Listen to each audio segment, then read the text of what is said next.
What is up, everybody? I'm NoLucksGiven, and today I'm going to be trying out Super Auto Pets. Basically, it was a coin flip for me 6, maybe 4 months ago, whether I got into Super Auto Pets or Storybook Brawl, and for a lot of reasons, Storybook Brawl definitely grabbed more of my attention, but I always wanted to try out Super Auto Pets as well. So I'm going to be trying it out blind on this stream. This is something I used to do a lot more of. Used to try to play every card game, or in this case, Auto Battler, at least once, and see what it has to offer. So really, legitimately, the only things that I know about Super Auto Pets is that it's asynchronous and that the animals go like this. Like the way that the kind of combat is structured. Other than that, flying pretty blind. I did see while I was messing around in the settings that there is a tutorial. I'm hoping that if I just click on one of these two things, it will pop me into the tutorial. I don't think I ever did the tutorial, but there it is. It's reset in case I did. 0% achievements complete, and we'll see how this works. But basically, great.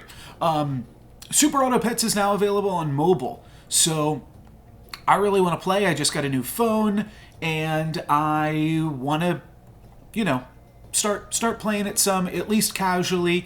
Maybe if I feel like I get to the point where I can make some reasonable content out of it, I will.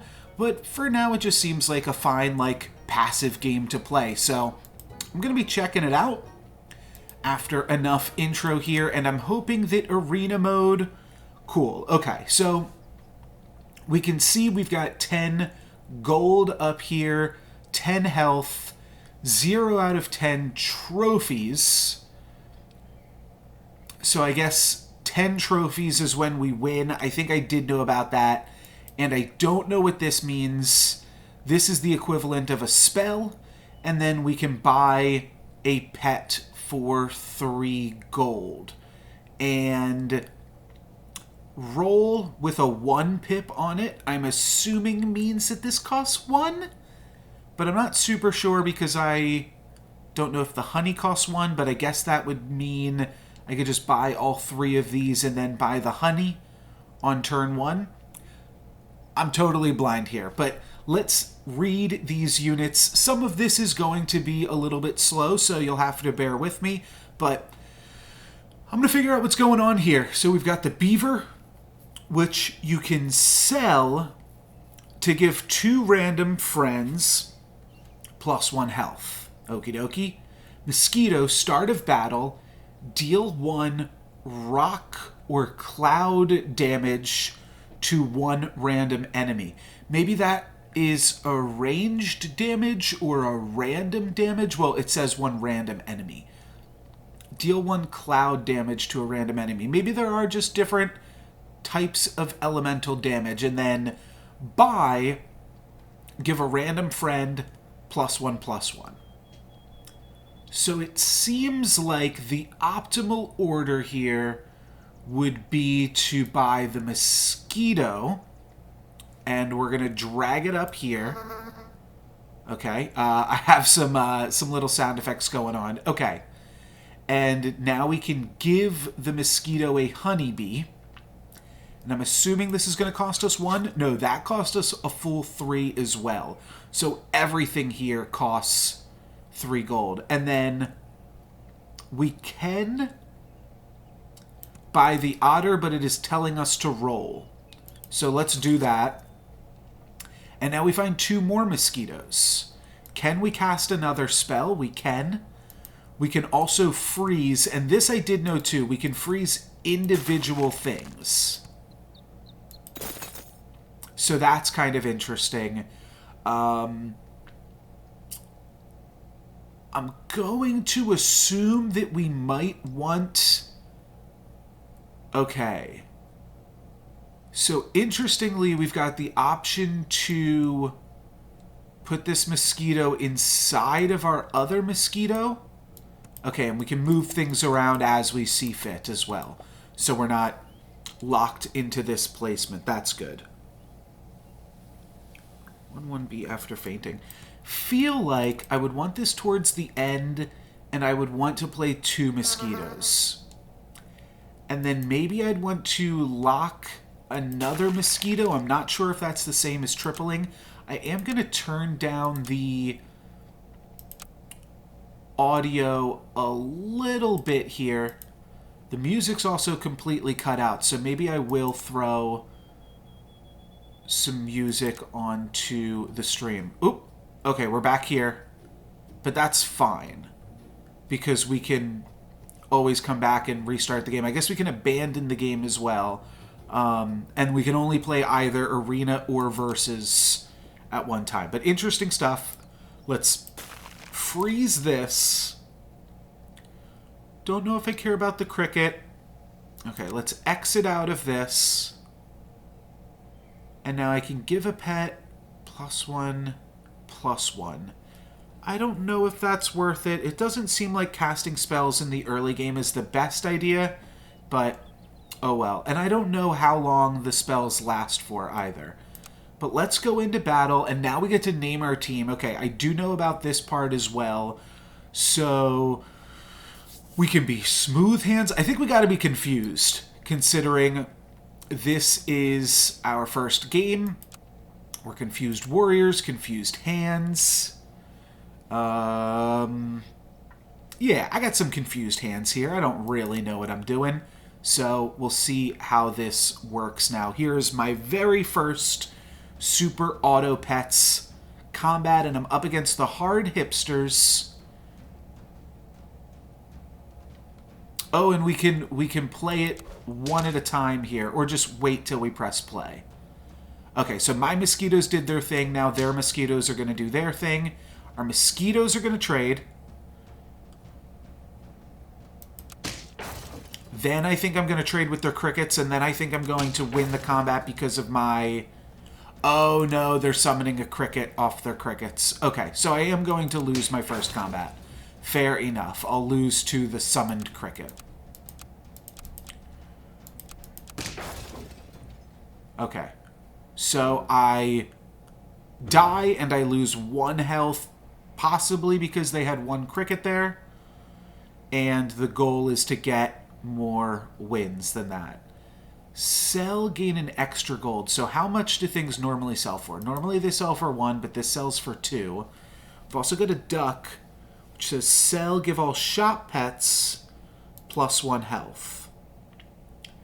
Well, let's go for this cricket again to start off. And oh, you know what I would like to see? Can I combine my mosquitoes now is my question. The answer is yes, and I see that this level progress has now gone up, so I would assume this triples our mosquito. And it gave us another unit.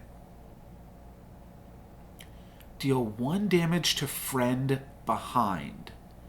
Interesting. Well, an elephant is really big. 3/5 at this stage of the game seems good. Our mosquito's going to fire out 2 little rocks or clouds, and then we could grab another mosquito, start to level that up even more, or at least grab the stuff to level it up in the future. That seems good. Now, if I don't want to deal 1 damage to thing behind, could I just do this? Seems possible. And then could I do this? Sure. Okay, now we see we're on turn 2. We've got 0 out of 10 wins, and we've taken 1 damage. Okay. Let's roll with it. Confused hands are up against somebody with a premium background and a bunch of horses. But we can knock out some of their horses with our mosquitoes, and we clobbered them. Holy moly. Okay, we got our first crown. That's sweet. We are 1-1. And I reach turn 3, which is now going to allow me to potentially see elephants. But I now lose 2 lives per loss. And I've got another spell. Make a friendly pet faint. What? What? Okay, well, I don't want to mess around with that just yet. Flamingo is pretty cool for the stats. Shrimp starts to look interesting eventually.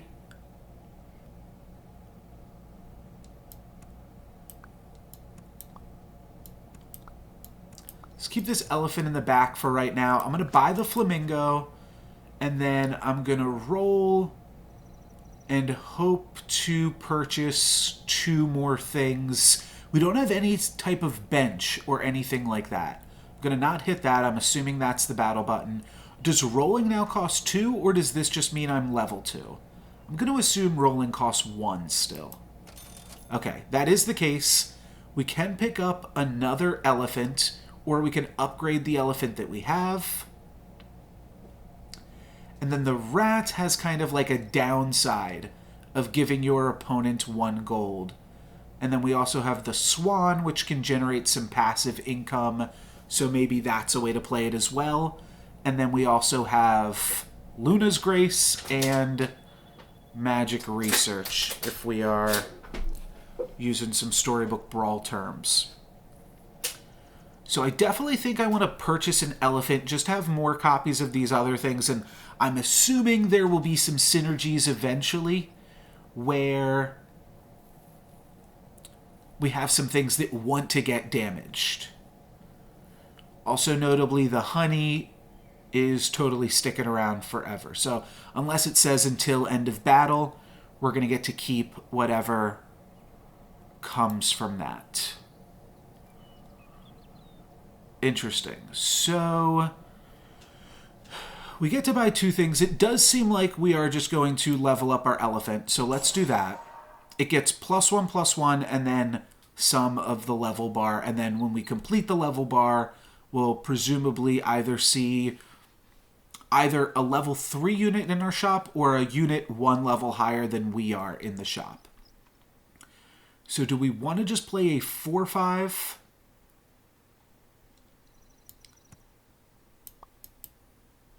We don't want to play the rat into the flamingo. That's kind of a bad combo. But we can play the rat into the mosquito. That's kind of fine. Or we can just play the swan.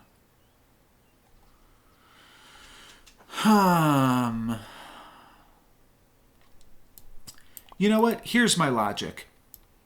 If we go for the swan, we're going to see more stuff. So even if we lose, even if this is a little bit more of a risky play, then at least we are learning more things. So let's pick up the swan, and then let's hop into battle. And these confused hands are taking on the foamy feet. And our opponent's looking equally big. Unfortunately, they snipe our flamingo, so that's a little bit awkward. But we've got a big elephant, and that is going to be enough to take my opponent down. So we get our second trophy. Second trophy. And if we're winning and we're swanning, that all seems pretty good.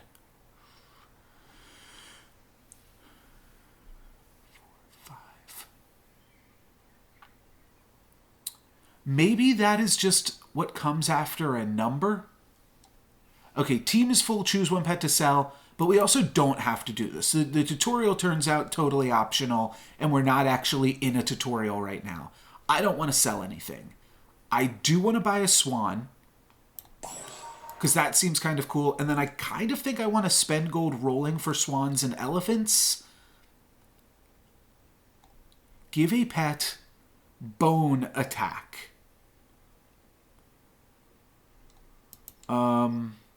It attacks for more. I don't think I'm going to mess around with that just yet. Nor am I going to... Okay, I did see somebody had a bunch of horses. So if you summon something, give it +1 attack until end of battle. So that's kind of cute with the crickets. Start of battle, the dodo gives 1 attack to whatever in front of it. Well, we can still roll 1 more time and buy a swan or an elephant plus a spell. So let's do that. And then did not really get anywhere with this one. I do wonder if we're going to fall a little bit behind if we don't do anything this turn. But it also seems really sweet to try to complete these. Also could throw the mosquito on top of the other mosquito if we want to, say, make room for a rat. Let's try doing that. Okay, so this will give... Oop, that'll give this mosquito +1/+1. We're flamingoing our 2 biggest things. Then I think I still want to rat up at the front and then give something +1/+1. And I might like giving my flamingo +1/+1 just so that way it doesn't get pinged by other mosquitoes. So let's try to do this. Now we've got a 4/2. And I think that'll be slightly better for us. And let's try hitting this battle button, see if it does the same thing. Looks like it does. Our flamingo is not showing... Is this replaying the previous battle? It is. Okay. Cool. Okay, so this is for if you weren't paying attention, you can review the previous fight. Let's go into the next one. Cool. Confused hands taking on the fishy fingers. Okay, and my opponent's got a little cosmetic action going on. Not too shabby. Our flamingo's going to trade with that, and we're looking big. And the elephant is still going to take it unless that does anything crazy. Wow, just barely got out of there with a W. Didn't seem like our apple spell really helped us, but it didn't hurt us either. Now we lose 3 lives per loss, so getting those early victories is super, super important. We are going to be getting +1 gold at the start of the turn. Give a pet garlic armor to take 2 damage less. And I assume that's 2 damage less per hit, so that seems good.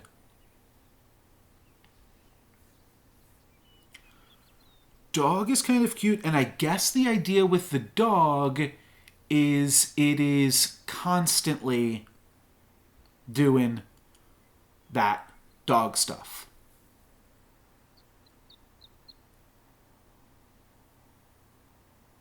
Like, this doesn't say 50% more attack this turn, it says 50% more attack.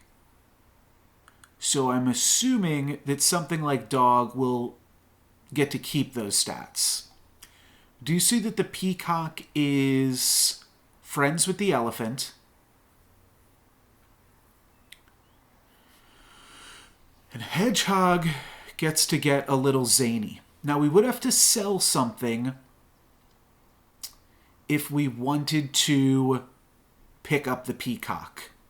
We do also see that hurt seems to be a keyword, so it might show up a little bit more often than just on the peacock. I do feel like we should be spending our cash on tier 3 units this turn. I'm also interested in scaling, so that is kind of interesting. Fish, I assume it means when you level up the fish, not when you yourself level up, like this. Let's roll, because elephant and swan are still really good hits, and I think those might give us tier 4 units as well. A salad bowl, give 2 random pets, +1/+1. Let's not cast that. Oop.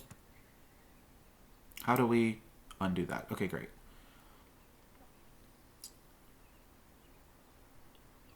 Summon a level 1 tier 3 pet as a 2/2.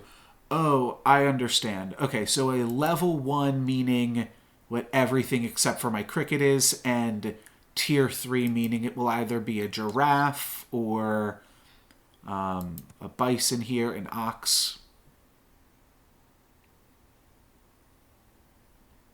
Okay, so melon armor is huge.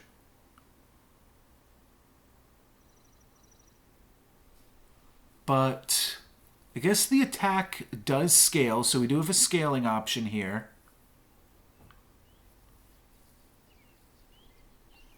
It does seem like I should be getting out of one of these tier 2 units and moving into something tier 3.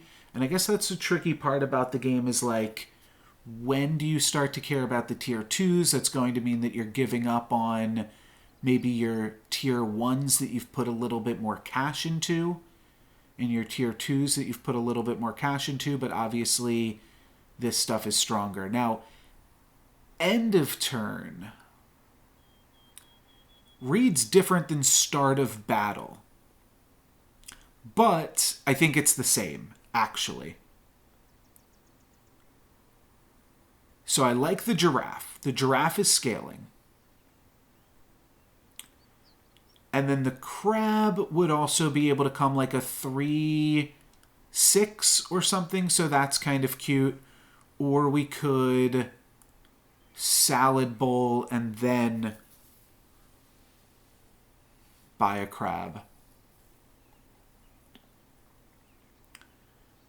I'm most interested in giving up on the rat.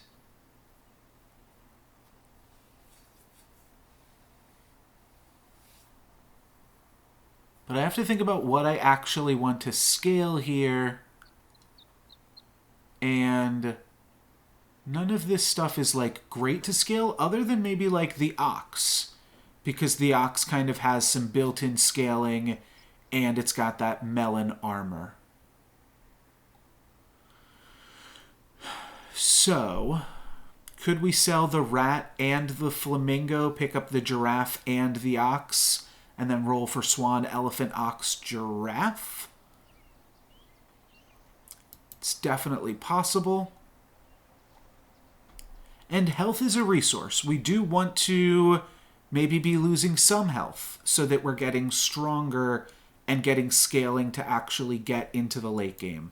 So I'm going to try this out. I'm going to sell this for 1. Okay. And then I'm going to sell this. That's going to put us up to 12 cash. Giraffe. Cute. So the giraffe just says giraffe. Awkwardly, the way that this econ works out, we're only going to be able to buy one more thing. But that means we've got 3 rolls to hit elephant or swan. And here's swan. Here's also giraffe. So maybe we'll lock that. And then we also start to see the combo. The elephant gets hurt. Or the elephant hurts the camel. It gives the camel some nice stats. Or it gives the thing behind that some nice stats, rather.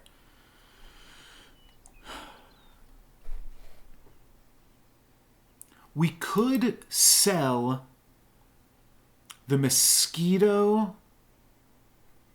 to purchase one more thing. That's definitely possible. Let's start with the swan, because that's going to level up and give us a tier 4 unit.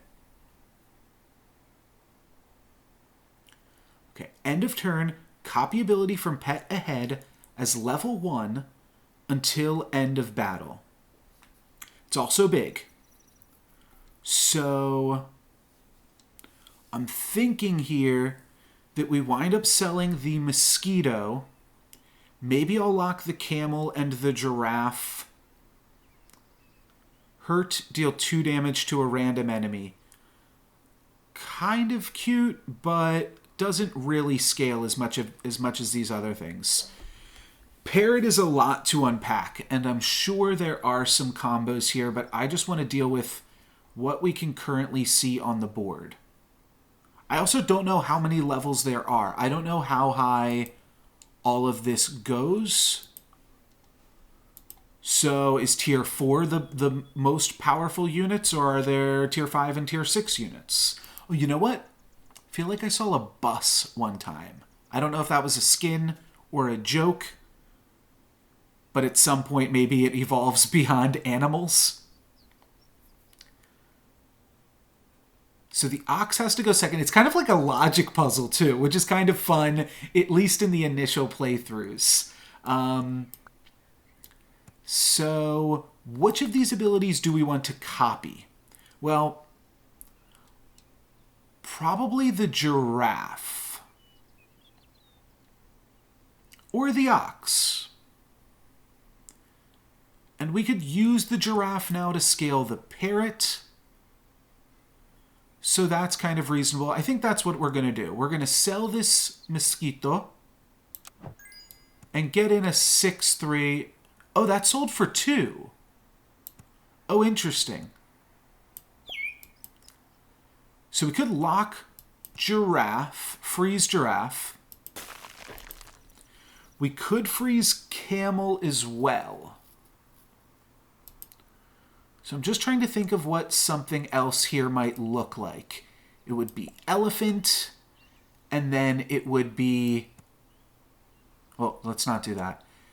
The camel would go here. We'd maybe be getting rid of swan next turn. Oop. Okay, I think this is copy ability from the pet ahead as level 1. Okay, yeah. This is all right. I think next turn we'll maybe be getting rid of swan. Elephant's still going to go at the back for now. And we're getting rid of swan for camel. So let's freeze this. Next turn I'd like to purchase 2 giraffes plus a camel, or giraffe, elephant, camel. So let's roll one more time. And I'm not going to lock any of these low-level things either. And hopefully this is interesting. So the swan dies, the ox gets the bonus. When the ox dies, the parrot gets the bonus. The giraffe's going to pump up the parrot just a little bit more. And then the elephant's just a big chonker in the background. Oh, what happened there? Why did bison feed the parrot? Oh, that was the parrot stealing the bison's ability. Okay, melon armor is going to allow the bison to go on a rampage. There's the bus. And here's a loss. Okay. Fair enough. We take 3 damage. Interesting. So it seemed like the 3 damage was relevant to, like... I don't know, because we lost 3, but my opponent also had 3 units left. Maybe that means the most we can lose is 3. And that is what increases. But we can't lose less. Well, anyways, we've got a ton of cash this turn. We can cash in the swan for 2. So I'm going to go ahead and do that. I'm going to level up the giraffe. I'm going to play a camel.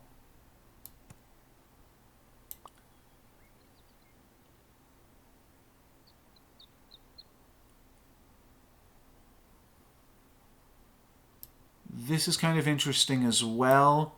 We can use the parrot to copy the camel. And then we're like scaling. We're scaling this. I'm also seeing that this is not getting... This didn't get +2 attack permanently. So I'm a little bit out on the ox. But everything else seems to be working okay. Let's roll.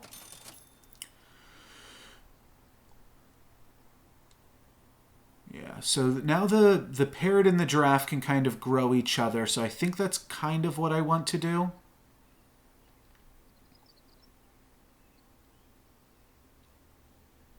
This is just basically a spell. Let's keep rolling, try to find another giraffe, potentially.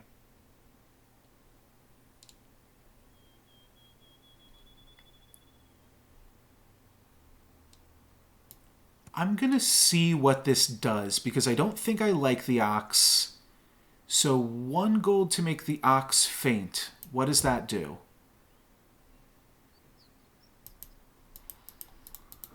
Well, didn't really gain any information there. Fair enough. Wouldn't mind melon armor on the elephant, I think is how that works. Oh, we get to level up elephant here. That is going to be the end of our turn. Playing down a unit I think is horrible. But we get a dolphin. Dolphin can potentially do some interesting tech stuff. Let's freeze the dolphin because it seems interesting. Maybe we can... honestly, I'm not into it. Let's roll again. Try to find just additional copies of these other things. Here's the turtle. This is the main character of the game. Give friend behind melon armor. So that would allow the elephant an additional attack. It obviously works well when we're, like, growing large things. Do have some interesting scaling. I think the turtle's interesting. I think it's a lot of stats in a small package. Really would like another giraffe, I think. Question is, like, is this going to be the best thing we can find, and are we leveling up again next turn? So might we want to ignore this? But let's ignore it for now. We'll find some more things. Okay. Parrot's going to get pumped up and going to become a camel for the time being. And my opponent is rocking 4 units. We're going to get melon armored here to start things off. And then we're going to get clobbered. So I believe we'll only take 3. Yes, okay, so that's how that works. So if we lose this next one, we don't guaranteed take 3, but we can take maximum 3. And we reach turn 7, so now we've got level 4 things, which is definitely why I didn't want to lock the other guy. Ox, don't like you. How about bison? End of turn, gain +2/+2. If there is at least one level 3 friend, which I do not have. Okay, so that's a neat reward for building something up big.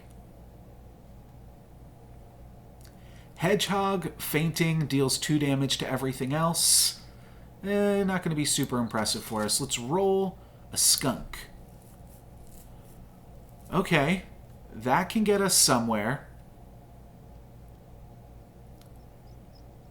Garlic armor is interesting. I don't think it works favorably on hurt things. Like, I would imagine I have to throw that on my elephant.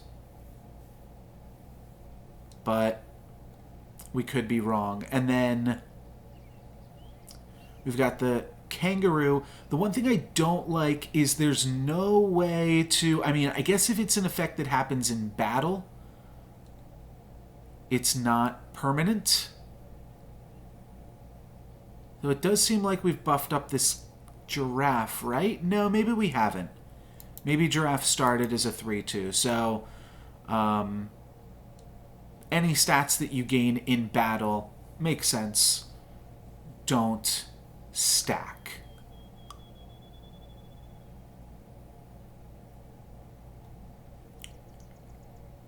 Well, if we really need to just get stronger this turn, the best thing that we can do for sure is probably skunk it up. Could roll for another giraffe as well, but let's skunk it up.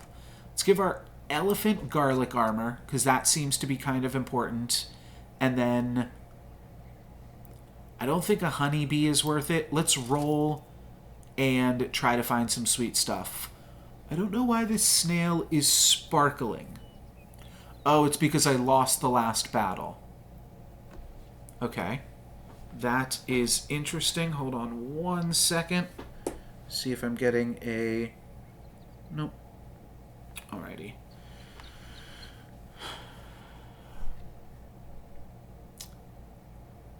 Eat shop food gets +1/+1. Kind of cute. Faint summon 2 2/2 rams.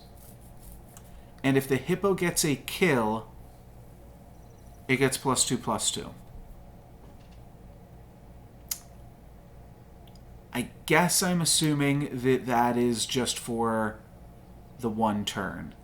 But I guess I'm rolling for a giraffe here. I can't cast this, right? All of these spells cost 3.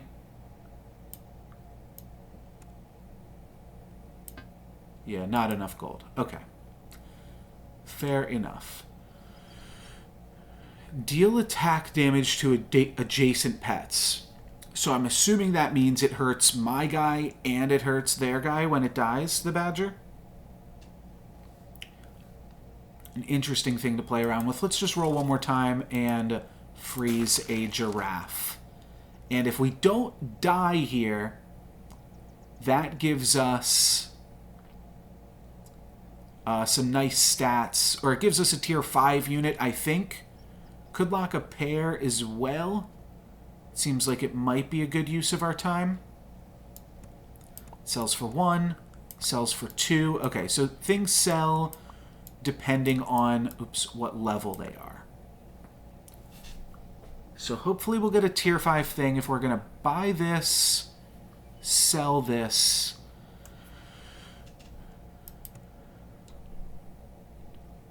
I think I'm going to lock both of these spells. Is that right? No, I won't be able to cast the garlic armor next turn if I want to cast the pair. Because we're going to buy the giraffe. We're going to buy whatever comes up here. Probably selling the skunk or the camel, maybe.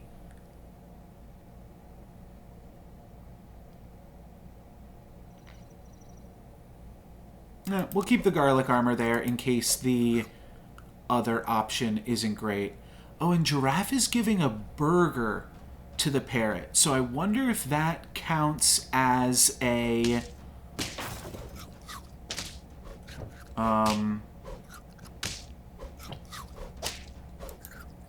some cool stuff going on there. Like, we got some synergies working, but... Oh, wait. Nice. Okay, we were able to tie. I'll take it. Yeah, we're definitely doing what we were meant to do with this comp. The elephant hurting the camel and the parrot, which is pretending to be a camel. And then the camel pumps the parrot pumps the giraffe. Let's get a bigger giraffe. Now we got a rhino. Knockout. Deal 4 damage to the first enemy. What does knockout mean? Is that the same as... I mean, the skunk does a lot of damage. If we review that battle, what did the skunk take out? It probably won us the battle. It turned this from 7 to 4? From 7 to 5. Weird. Well, still made our elephant able to clear that out. Interesting. So rhino, knock out. It's gotta mean if the rhino gets a kill, deals 4 damage to whatever they got up next.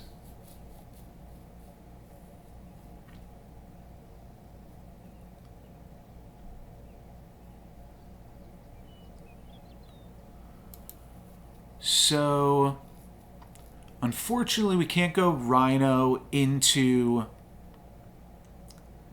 pear and garlic armor, because that would be really sweet. I would love to give the rhino both the pear and the garlic armor.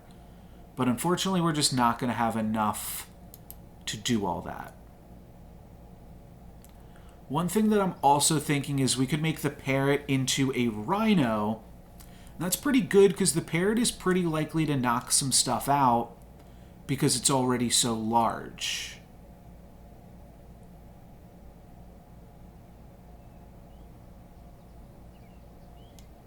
Sell 2 things. Like if I decide I want to go blowfish instead of camel, I could sell the camel and the skunk, pick up the blowfish, the rhino, and the garlic armor. Garlic armoring the parrot.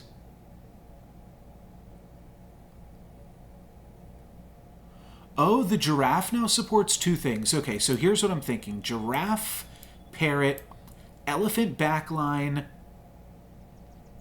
just hitting this blowfish. Not going to be super impressive, but it could help us clear out some end of battle. We sell the skunk, we sell the camel, we buy the blowfish and the rhino. The giraffe is going to be pumping up blowfish and rhino.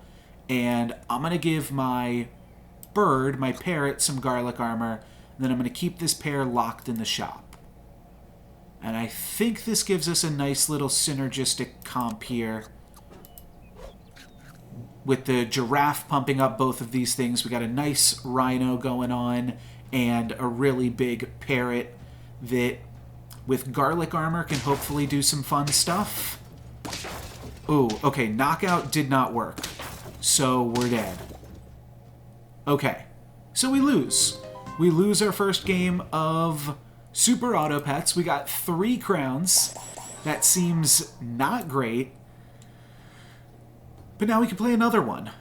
What is the difference between versus mode and arena mode? Well, arena mode's bigger. So that is like everybody...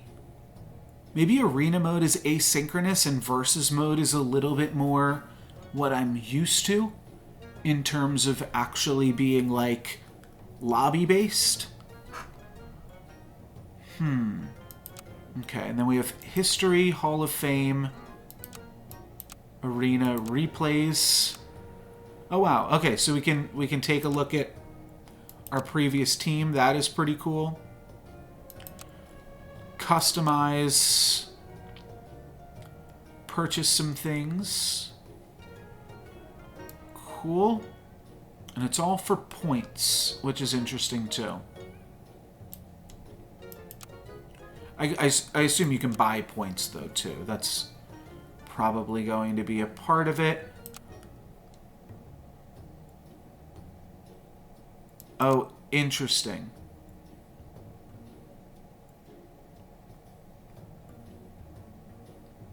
So you can do custom lobbies with your friends. And here we see we've got a minute to make this first turn decision. So it does seem like I probably want to start off just by doing this again that we did last time. Fish is interesting, but I think I'm going to go with the otter. They're both 2/3s. Everything's basically a 2/3 on this first turn. Maybe didn't want to jump into a timed lobby on like so early into the game here. Let's try out the fish though. I don't really love the randomness of the otter if we're going to be like potentially selling these units down the line. So we'll try to level up the fish. That gives everything +1/+1. Maybe that is a little bit harder to pull off, but they're all 2/3s at this stage of the game. Okay, nice. We get some damage.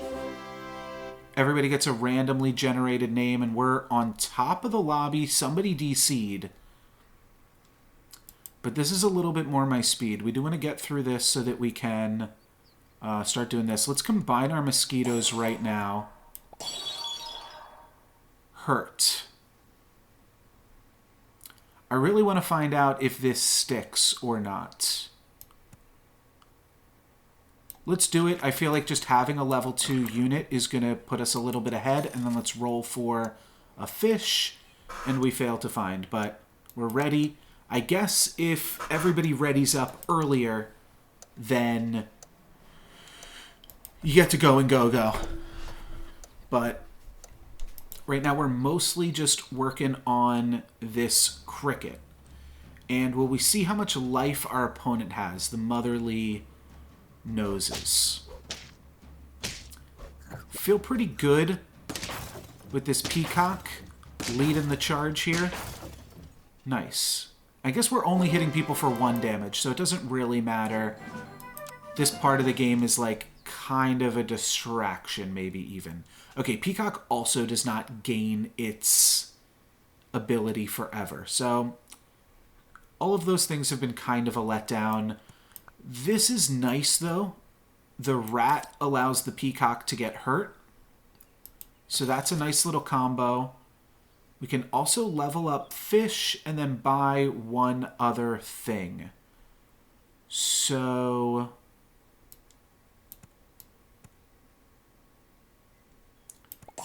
Let's do this. Let's buy this flamingo first.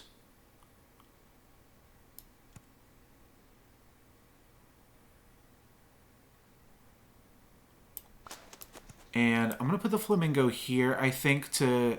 I'm not sure about that, actually. Let's rock this, and now let's fish, and everything gets a hamburger. I don't like this ox. I'm just not impressed. Ox don't impress me much. I'm sure there's cool ways to make it work. Melon armor, obviously really strong. A guaranteed melon armor every fight. Seems pretty cool. But for right now, let's just try to beat up this lobby as much as possible. We get a rat, that pumps the peacock, trade with the pig, and then we get to hit him for 2. Undefeated as well as Sake Socius here, but this is definitely a little bit more my speed just in terms of what I'm normally used to. Don't know if we want to play that. Don't really understand Sleeping Pill just yet. Let's roll and maybe try to find another flamingo. We also find another peacock, though I'm not impressed with the peacock. Let's grab the flamingo. I could even sell the peacock here to purchase a snail. We're not going to be losing any battles, though, are we? I don't think so. So we can sell the peacock and buy a peacock. Don't impress me much. Fish is kind of cute. I would potentially lock a fish. Don't think I'm going to lock a mosquito, though. A lot of this game, I think, is managing your econ. I don't know. Not doing anything for right now. Can't even use this. All right, let's end the turn, and I will... It is a little bit awkward that you can't read stuff once you click end the turn, because I totally forget what this crab does, or lobster. I think it has something to do with buying things. But I'm not super sure. I'd love to battle the other lobby leader right now and take them down a peg, though. If there's bonuses for losing, then maybe I'd rather avoid them. But let's see. Our rat is going to be really strong. That's going to get a 2 for 1. And then our peacock is going to trade with the fish. Or, oh, not quite. Not quite trade with the fish. But we do still get a win, and we hit him for 2. And we are the only undefeated player still. We have 15 hearts in this mode, which is kind of interesting. Now we're doing level 3 stuff. Friend ahead attacks, get +2/+2. Kind of interesting. I guess this flamingo is also just temporary stats. It's really hard to remember what's permanent and what's temporary. I don't know how garlic armor works with hurt, but I feel like not favorably.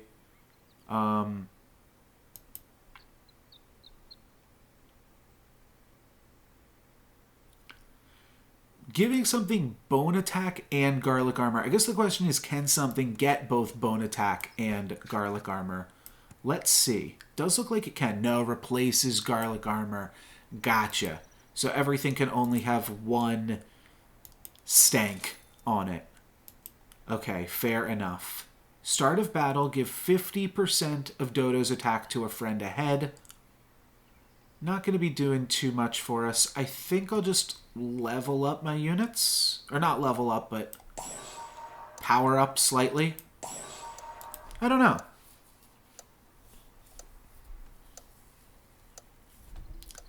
We've run out of fishes and mosquitoes. I do kind of wonder if there's a pool in a mode like this, though you wouldn't assume there to be because there isn't a pool when you're just playing asynchronously, right?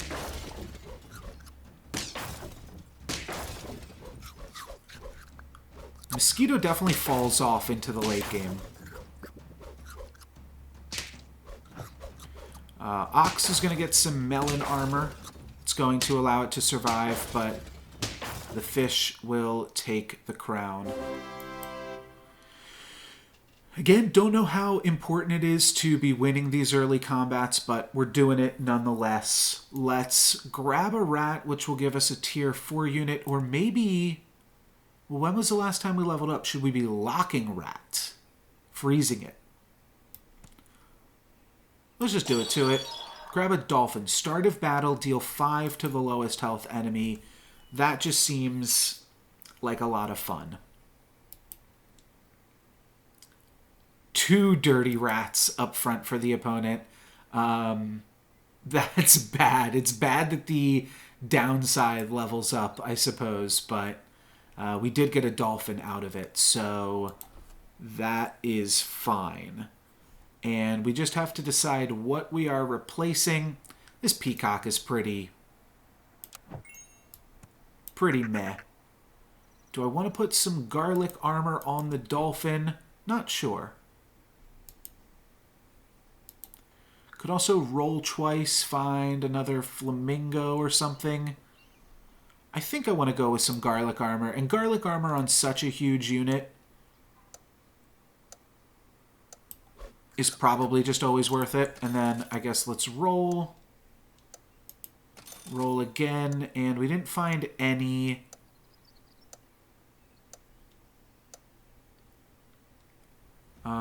copies of things that we already have. The camel does kind of work somewhat well with the rat. Dolphin's going to take some stuff out. Melon armor's going to take some stuff out. And then we're going to slowly battle through the bison. The bison being really bad, or really good against the rat, rather. And we're going to take our first loss. We took 3 damage from losing by 1. Wow, okay, so the damage works a little bit differently in this. We're still almost the lobby leader, but falling behind slightly. So we can't buy this without a spot on the board for it, but it could give everything +1/+1. So that's kind of interesting. Doesn't really seem worth it, but maybe it is. Okay, end of turn. Give other level 2 and 3 friends other, which is unfortunate, but it gives them +1/+1. That's everything except for my dolphin. I could toss the fish for some more permanent scaling.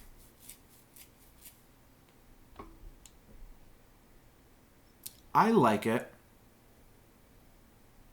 Fish is our smallest thing. We're not really doing anything else with it. Let's buy some penguins, and now I can either roll for more penguins. I think that seems really good, to roll and try to find another penguin. Give all current and future shop pets +2/+1. That's really good, and pair is good. Start of battle, swallow the friend ahead. Release it as a level 1 after fainting. Let's roll one more time.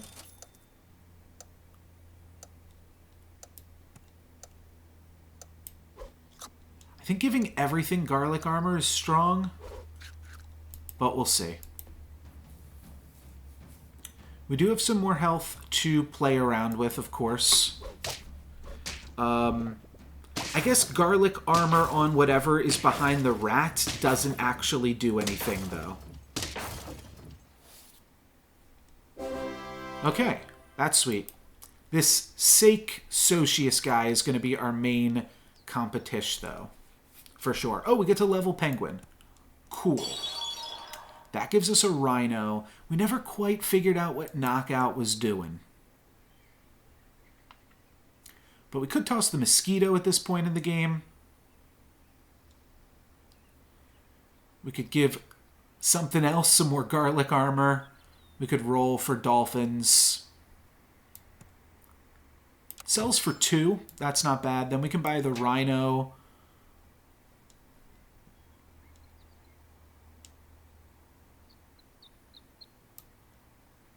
Okay, what if the rhino... Oh, garlic armor is not melon armor. Okay.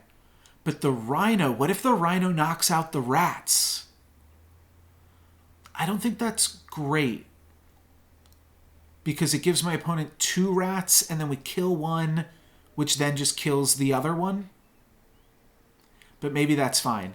And it is actually good to have melon armor, because that means you just eat the rats right up. So that's kind of a new line of thought here now. Fortunately, these level 4 and 5 units aren't getting penguin buffs. But everything else is. Let's just eat an apple and give this some garlic armor when in doubt. And move into battle now. Oh, I wonder what that magnifying glass is. Maybe that lets us view our opponent's comps or something like that. Okay. Rat is gonna get, I believe, a 2-for-1, though I don't quite know what that meat does. And we are still taking damage from that. Okay. A lot going on that I don't quite understand, but Sake Socius conceded, apparently, so I like my odds now. Give splash attack. Cool. That seems pretty cool on the Rhino. The garlic armors aren't really doing too much. So like the idea of just leveling up Rhino, leveling up Dolphin, and really trying to hit the last one of these two. So let's roll. Debating locking the penguin, but I think I just want to find a Rhino or a Dolphin here. I think either of those would have been really, really good. But now I'm considering the chili splash attack. And I'm thinking splash attack on Rhino is kind of cool. But obviously I don't really know. Oh, and then also Flamingo really wants to pump some stuff up, doesn't it? I haven't really been using my Flamingo to the max that we can. Let's put some chili on the Rhino. And let's have the Flamingo pump up my 2 most important units. And now hopefully we can find a Rhino or a Dolphin next turn. I think the Dolphin's been low-key carrying us, but I'm not sure. But the Penguin is also really sweet. So Flamingo into Dolphin. That just is going to eat that up. They do take out our Penguin and summon a bus.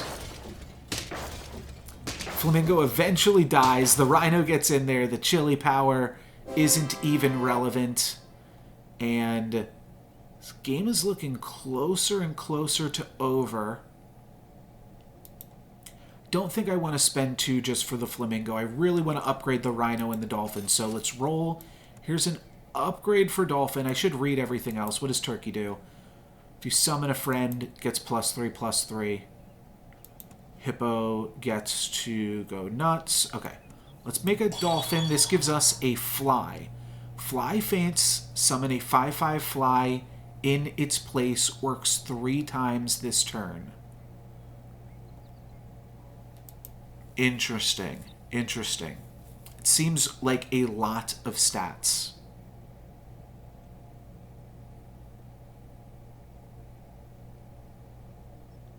If you buff the Fly, does that work? I feel like the answer is no.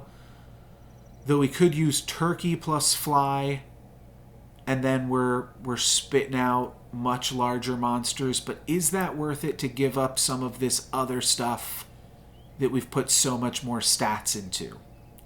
Probably not. Getting a big Rhino seems really cool. I mean, the Penguin, I think the Penguin is just a lot of fun. Could try to make even more Penguin stuff happening. Let's roll, try to find Rhino. Okay, we didn't find Rhino.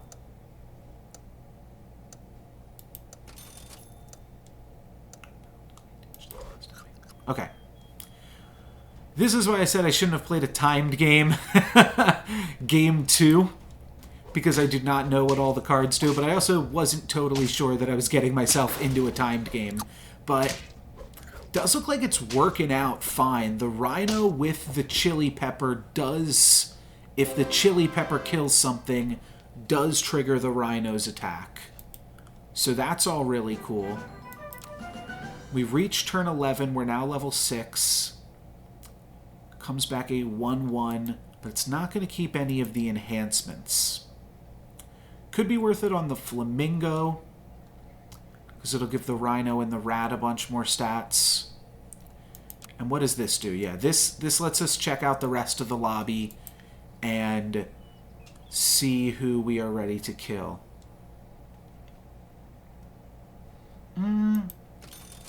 Let's roll. Give a pet +1 XP. Oh, cool. Cool. So this gives us a level 2 rhino, which now gives us a leopard. And level 6 is the highest level there is. Start of battle, deal 50% attack damage to a random enemy. Cool, cool, cool, cool. I might toss the rat at this point to buy the leopard, and then we can roll twice to try to find a cool spell for this, like giving this... Well, we could just give it... No, I don't really want to give it garlic armor. I would rather give it... Parrot is cool. I would rather give it, like, yeah, a pear. I think that's going to be good. So now this hits for 6. This hits for 10. The flamingo is pumping this up. And then the penguin is just some nice scaling as well. Okay, they take out our penguin, which is totally fine. It's a sacrificial penguin, to be sure. And now we're in the top 3. Not bad, not bad. Okay, leopard seems good. If we can make leopard a tier 2, then it's scaling. I like a pear on the leopard as well, but then we only have one more roll to find the last copy of leopard. Okay, so deer summons a bus. And bus is a 5/5 with a chili pepper on it. Interesting. Silly, cute, interesting. Buy a tier 1 pet, give your other pets +1/+1. Okay, that's good with the pig. Give a pet +1 XP. Well, I might just go for that. And friend ahead repeats their ability in battle as if they were level 1. There might be something really cool we can do with that as well, especially with the leopard. Let's grab a level 2 leopard. It's going to give us a cat. Food with health and attack effects are doubled. It's really good with the canned food, obviously. I think it's too late in the game for this to matter. Maybe that's wrong. I'm kind of interested in the tiger.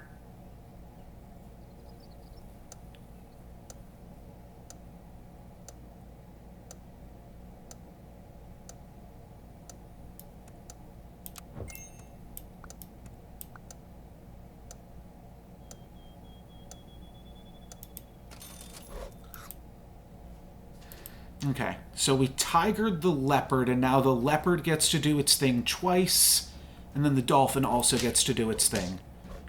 So I'm hoping that's just a bunch of really strong stuff at the very start. My opponent making some huge buses, a little bit scary, but we're able to get through it there. We get a kill onto Headphone Kid.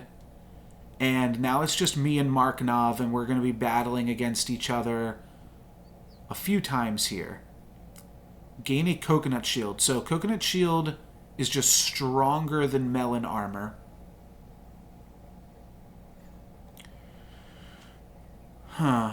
I like this leopard strategy decently. Rhino's kind of meh at this point, but it is getting pumped up by Penguin, and then we are scaling the leopard too. So let's maybe continue to scale the leopard.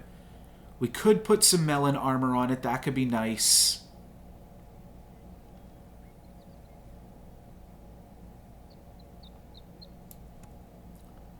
think I will do that. I'll take 20 damage less once. But I think it's going to stay here. Like, it's once per turn, I believe is the case.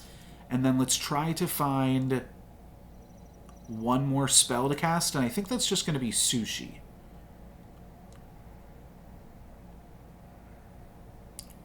Do see there's some really good options for scaling into late game. Also, interestingly, the game maxes out on losing 3 hearts per turn. Let's go for Sushi. Let's roll.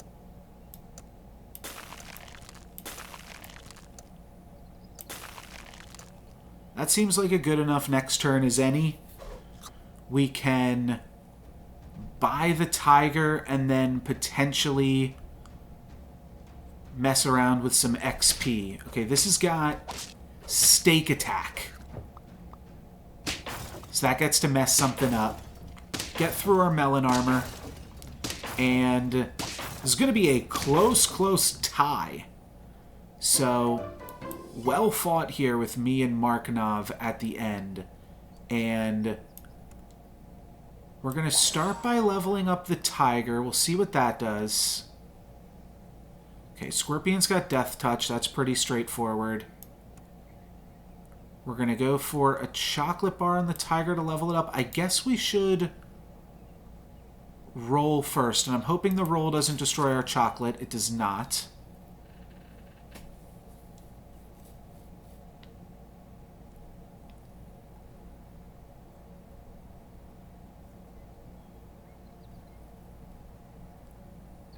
And now, I think leveling up the tiger is going to be good.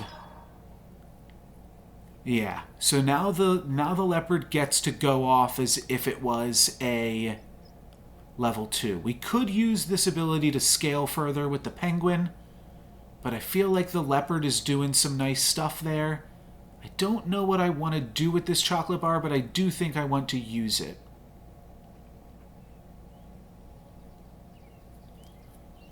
I think I like the tiger. It seems cool. So let's see if we can't go off with the tiger a little bit. And best of luck here to Markov. Let's see if they were able to outscale us. It would be nice to get one additional more attack on the rhino, but I guess we're scaling it with the penguin as much as we can. The leopard didn't do too much, but the tiger means that we get to come ahead with a victory and we knock Markov down to 4. So it's just about us beating them twice before they can beat us once. Don't hate stake attack, but don't think we need it either. Let's freeze this, and now we have like 4 rolls to find a tiger or another chocolate bar. Oh, that's a mistake. If we're rolling, we should rip this chocolate bar now. Yeah, that's a mistake. Okay. So now we have 2 more rolls to find. Again, just chocolate bar or tiger. Don't hate sushi, but let's roll down for it. And melon armor. The tiger is getting a little bit bigger now. But I think I'm actually just going to roll down. We've got a little bit of a cushion here that we can lose some fights. There's another chocolate bar and another tiger. So let's freeze this. Let's probably freeze this too, because maybe we'll level up something else later. I don't know. Chocolate bar just seems good at this stage of the game. Maybe we wind up tossing the penguin at some point, though it's giving everything +2/+2 each turn. Alright. So, like, at some point, does my rhino outscale their camel? Yeah, it does. So I think this is a win. They just keep attacking our penguin in the back, and that is a pretty decisive victory. We knock Mark down to 1. Let's level up the tiger. This gives us a gorilla. Yeah, maybe I'm not using this chocolate bar. This is like the last turn of the game. We probably just want to go salad bowl, roll, And, oh, should have unfroze this, but then we probably just want to throw out an apple. That seems as good as anything else. Let's put apple on Rhino and send it. And I think we won our first game of Super Auto Pets, though it seems like this is not the mode that people respect as much. This is the mode that I think is cooler, not just because I won, but because the multiplayer aspect of it feels more alive, as opposed to the asynchronous mode, which I understand is a draw to the game.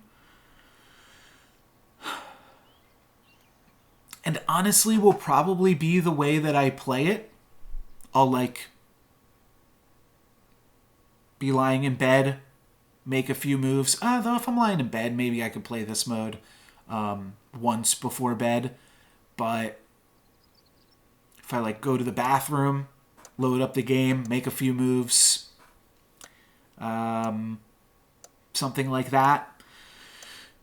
It's a mobile game as well, so the connection issues could definitely be a factor, but oh, I guess you guys can't see the clock in the bottom corner, but there's a clock right behind my camera.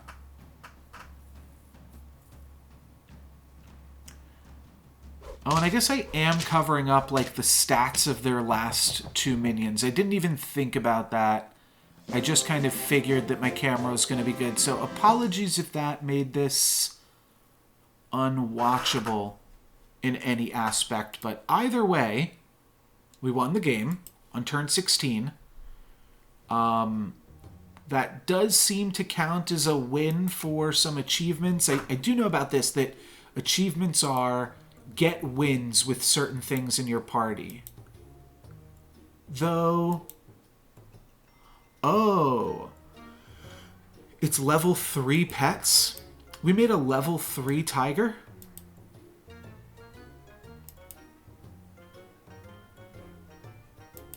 Interesting. Okay, so we want to get level 3 pets, which is the farthest thing. I didn't realize we got a level 3 tiger. Okay, cool. And then we get a ribbon for winning in arena. So that seems to value arena much more as well. I'm going to grab some water.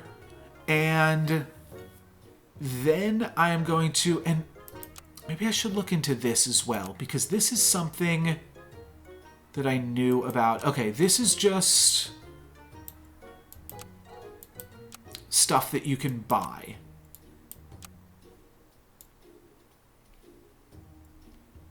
Different animals.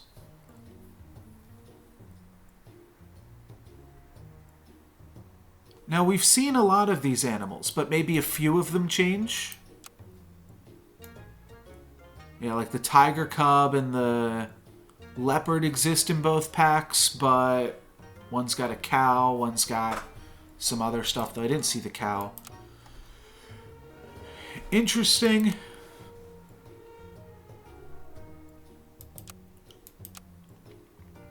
Cool. All right.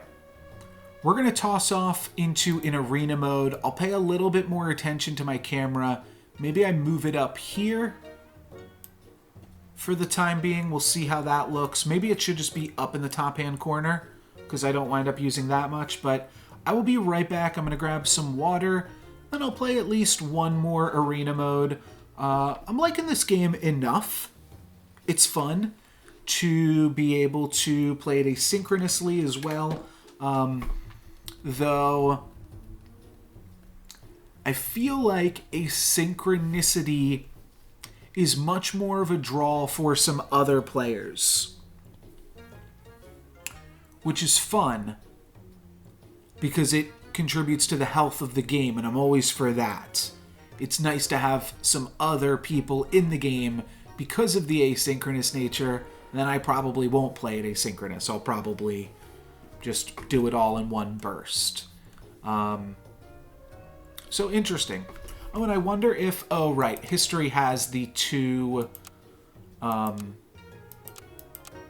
of... You can toggle back and forth. Okay. Let me grab some water and then... Well, I guess we can start this up. because it is asynchronous, and figure out what we're doing on this first shop here. I've been playing with the mosquitoes, but we shall see. We shall see. Alrighty then. So, one thing that I was thinking about,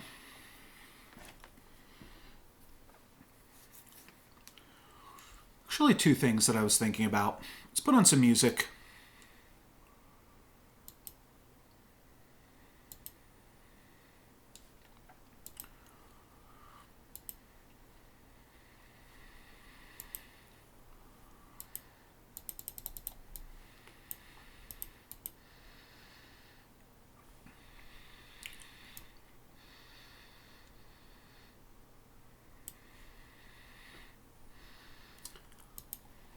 Okay. So one thing that I was thinking here is, how do you actually lose the first combat? First combat must just be a wash, right? I guess you could lose it if somebody gets a triple.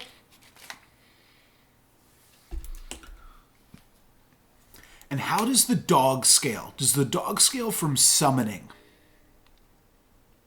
I feel like you could also lose the first combat to mosquitoes.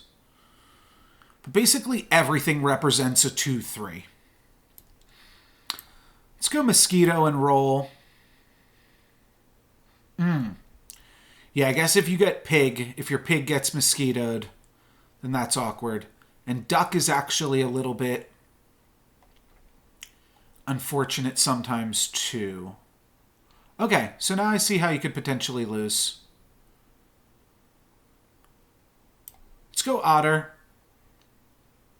I have to decide if I want to pig, which sells for an extra gold, or duck, which sells for an extra health later on. Let's just grab a piggy. And let's lead with the pig. Okay, and we get to pick a name as well. Blatant is kind of funny. I'm an underdog. I'm also adorable. But let's go with a blatant underdog. I'm just learning here, and look at me. I'm very obviously an underdog. Okay, so the pig will trade with the beaver, regardless of the other stuff going on. And yeah, okay, we do get a win. Interesting. Interesting. Oh, and it's important to get the wins, too, because that's how you... That's how you get the crowns, and that's how you actually win the game. You don't just keep going until you lose. Keep going until you get 10 crowns. So getting that first crown is really important.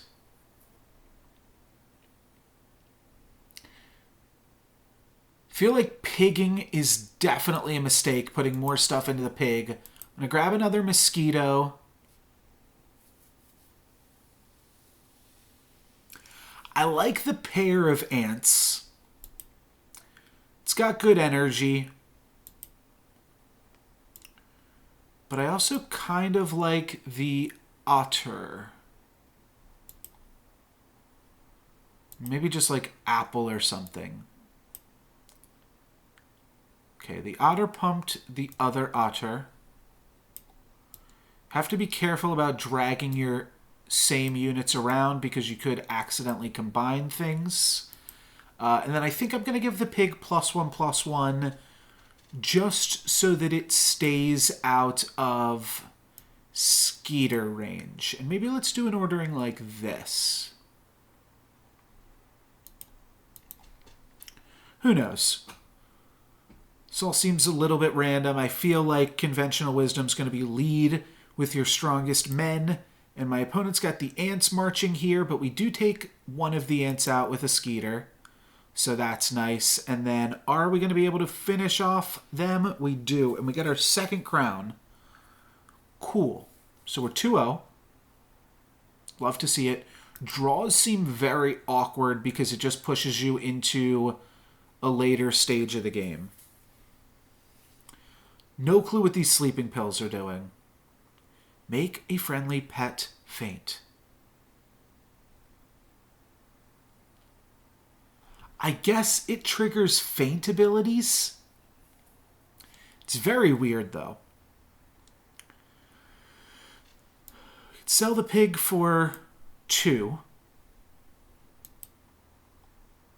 So we do have some flexibility here in terms of moving into some new stuff. Okay, this is what the horse does. Gives a friend +1 attack. Elephant's kind of cute. I wouldn't mind grabbing another otter, though obviously it's not super strong. We've done good stuff with the elephant in the past. I like that it kind of sets you up for some synergies and also is just strong.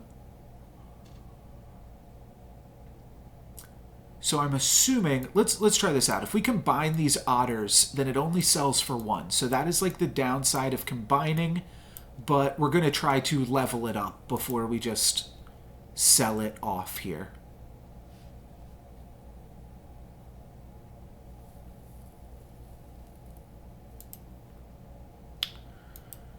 Bone damage, kind of cute. We have 1 more roll to hit otter, otherwise I'll cast a spell. No, we hit an elephant, though. That's fine, too.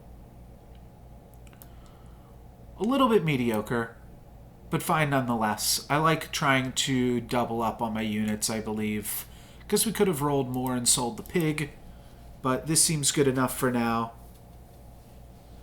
And it does seem like it is worth it to try to level things up on your first turn in a level, because then you can get a unit way above the curve, if that makes some sense. We're going to get a tie, which again, a draw. I don't think that's super great for us, but no matter. We get the otter and we get the elephant, so that's pretty cool. Let's go a little bit nutty here. Let's sell the pig, pump the elephant, grab the dog, and then buy the otter.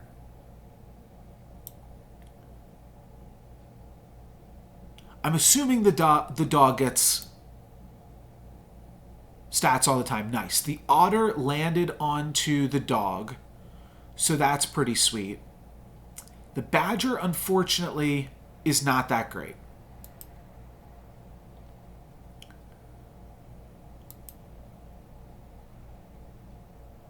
The dog's only a 4/4. I think I'm just going to throw an apple around here. Nah, this has got to be just for the combat. That would be too good otherwise, but we could potentially get to a level 2 dog, at which point summoning starts to look a lot more real. And we have to summon a friend. We can't summon rats. So we're going to have to do some dedicated summoning spots. Just cast an apple for now. And head into battle.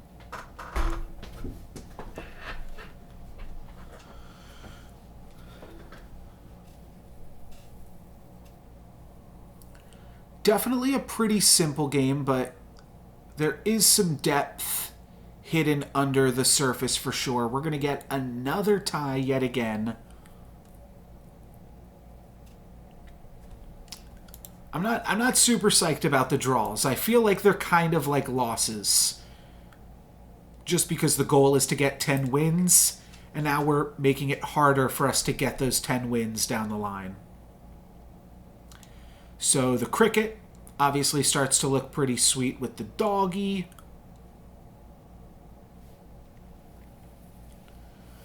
And now it's kind of put up or shut up. We can combine the mosquitoes, or what I'm thinking is it might just be best to sell these mosquitoes, get a cricket in. Oh. Oh, it's either or, and it... Oh. Okay. I thought the dog could scale. Cool.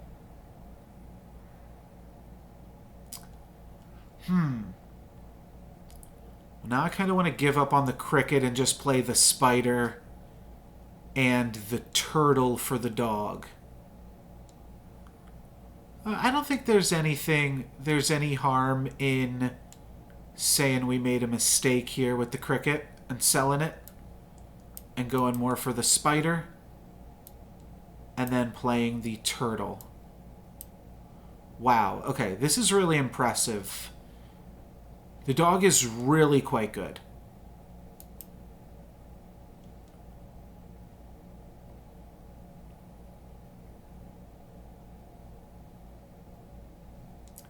Interesting.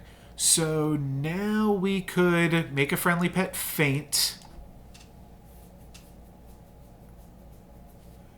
And I think the idea here is now my dog will just have melon armor. Cool. Cool. And now this melon armor is permanent, whereas before it would have only happened in a per combat basis. So now we've just freed up the space from needing to play a turtle. Let's find some more doggies. They're really good. Giraffe is also interesting scaling. Okay, now I understand the sleeping pill. We could go giraffe plus flamingo, and then we're giving some stuff here. We could go sheep plus sleeping pill. So I think if you get stats in combat, then they only last for the combat. But if you get stats, that's kind of cheeky too. We can sleeping pill the spider, and then we get, like, potentially a dog or something.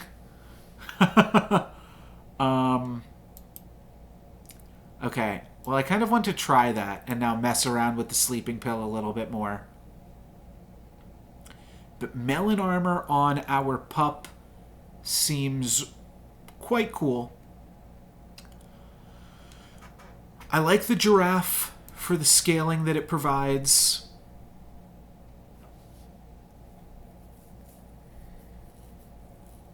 Why would the giraffe ever be bad? I guess because it doesn't scale itself. I'm going to lock the giraffe as well. And we'll see what else we can make happen this turn. Okay, they've all got these golden poop hats, which I think was like one of the most expensive things in the game. And we've got a little elephant here. They're gonna take us out. So they were a little bit more experienced than us, to be sure. Let's grab a level 3 unit. We grab a bunny. Pet eats shop food. Give it +1 health. Kind of works cutely with the salad bowl.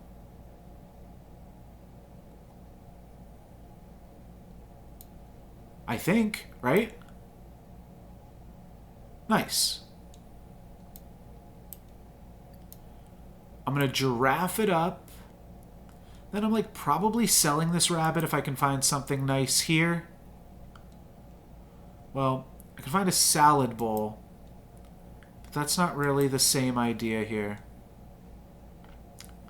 Let's roll twice more for dog, giraffe. And probably that's it.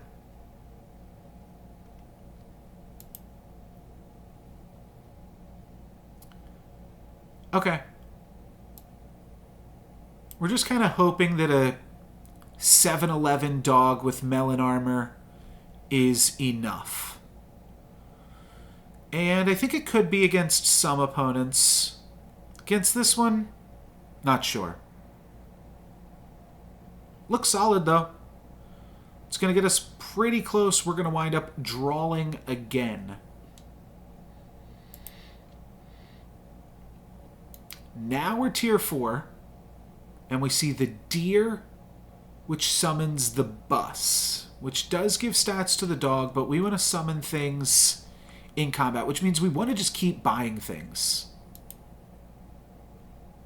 Now, does this count as summoning? Does upgrading count as summoning? It does not. So we do have to keep buying and selling things. So that's not great.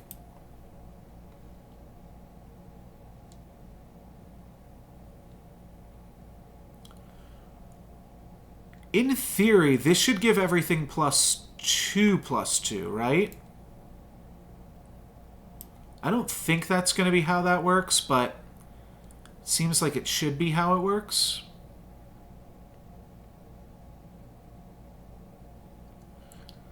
We're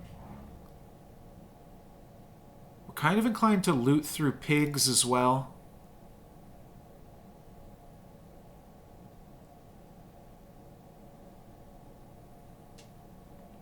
Oh well. Let's see if this works. Let's see if the pig becomes a 5/3. It does not. So that does not trigger with the rabbit, but cute to find out. And now let's just apple our dog, I guess, because that's our best unit. Alright, fair enough. A 9/14 melon armor. We're all in on this one big pup.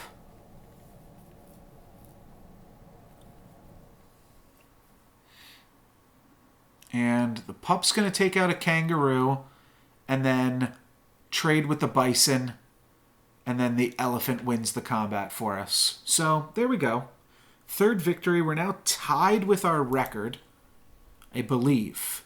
I believe that the best we ever did was grabbing that. Let's grab the giraffe. Kind of over the elephant. It's just big stats if we're not doing too much else with it. Kind of like the salad bowl. We are tier 4, so we could potentially find like a dolphin or something else, and I'm also inclined to eat some more food here as well. Let's sell the elephant because I think I'm over it. Could also sell the otter as well, just to give us more room to purchase things for the doggy. Yeah, let's do it. Let's go salad bowl. We missed the dog, unfortunately, but not too big of a deal. Now we've got 2 rolls and we can pick up 2 things. Okay. So the rooster summons a chick, which helps the dog. Not really exactly what we're trying to do, but somewhat interesting. What's up, Kuyashi Plays? How you doing? I'm just figuring this game out over here. Not really sure what I'm doing in it, but I'm doing something. I feel like I just gotta buy any tier 4 unit right now. So let's grab the rooster. That pumps up the dog, and now we've got 1 more roll to buy another tier 4. We don't quite get there. The honeybee will work for this. Yeah, the main reason that I am trying this again, and you might be interested in, because I believe you're from Soulforge, right? You played Soulforge, and were following me from back then. Or at the very least, you played Soulforge and were familiar with it. But this game just came out on mobile on iOS. So that is kind of the impetus for me to give it a shot. Oh, you did not play Soulforge. Okay, my bad. But either way, this game's out on iOS now. Gotcha. I Forgot. I know you've been around for a while now, longer than some of the newer YouTube followers and stuff. So I wasn't super sure exactly how long. I don't know. I think I'll just grab like a 5-6 here because it's got the most stats on it. Could see just grabbing a swan or something too, and the swan kind of does work with the dog as well.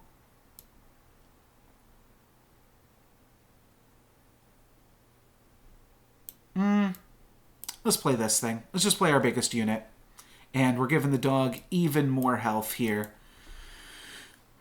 We've got a 10-7 doggy, and hopefully that is enough in some capacity. All right, Bunny's going to trade. That's really good. Don't know what that meat is, but we lose our melon armor. And now the chick gets to take out the fish. The dog survives the 10-10. That's really good for us. And we get our 4th crown. New record here. Is this the blatant noob or something like that? I forget. Blatant underdogs. Yes, I knew it was something along those lines. Yes. So does splash attack work with peanut attack? No, because peanut attack is a hover. So we'd have to lose the peanut attack in order to do the splash attack. I'll assume. Okay.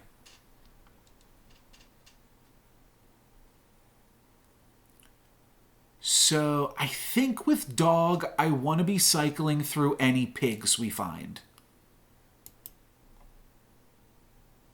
Wow, finally the upgrade for the dog.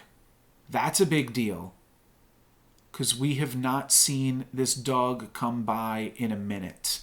We also have all level 1 things. That's kind of crazy. I don't know if it's worth it to...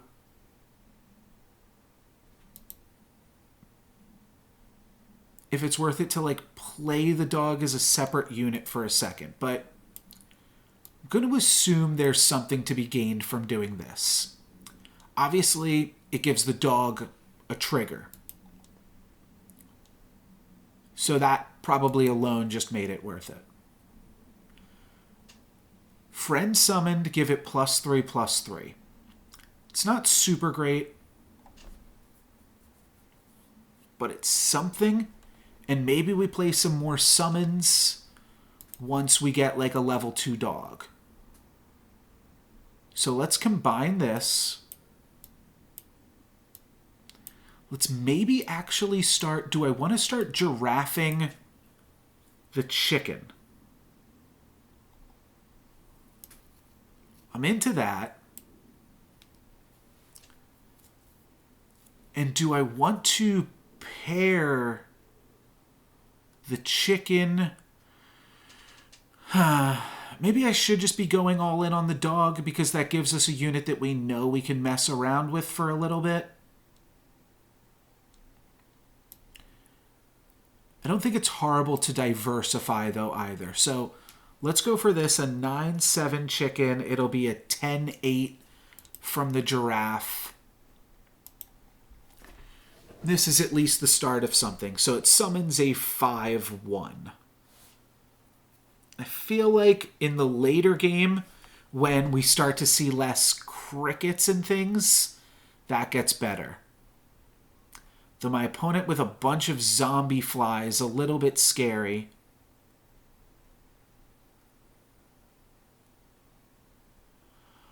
Oh, I missed what the fly did. Totally and completely. We took 3 damage from that? That doesn't seem fair.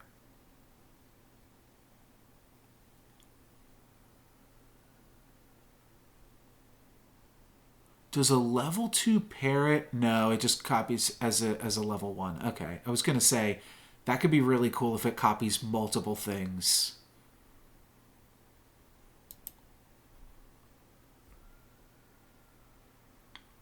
So I'm probably getting rid of the rabbit quite soon. But let's eat some sushi in the meantime. Cool. I feel like I should floop the pig. So let's toss the rabbit, buy the pig, just for the doggy. Oh, the turkey even just gives to whatever you're purchasing this turn. Kind of cool. Okay. Now we've got some rolls to make use of the pig. We can also level to this giraffe, which is nice, and gives us a tiger. Now the giraffe can pump the dog and the rooster. Unfortunately, if we sell this pig, that's not going to give us enough to buy the tiger.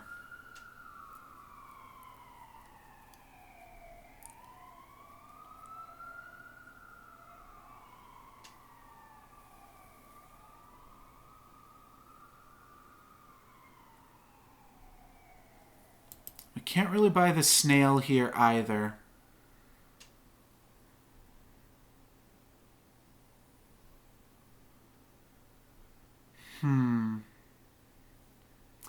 Feels like there's got to be a way to make use of the tiger, but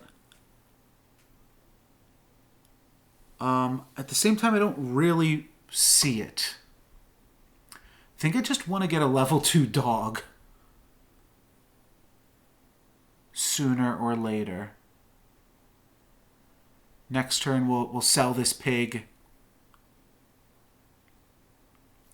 Oh, I guess the turkey does pump everything. Okay, the turkey really has a lot of interesting potential because when you give stats out of battle, like this pig is always going to be an 8/5.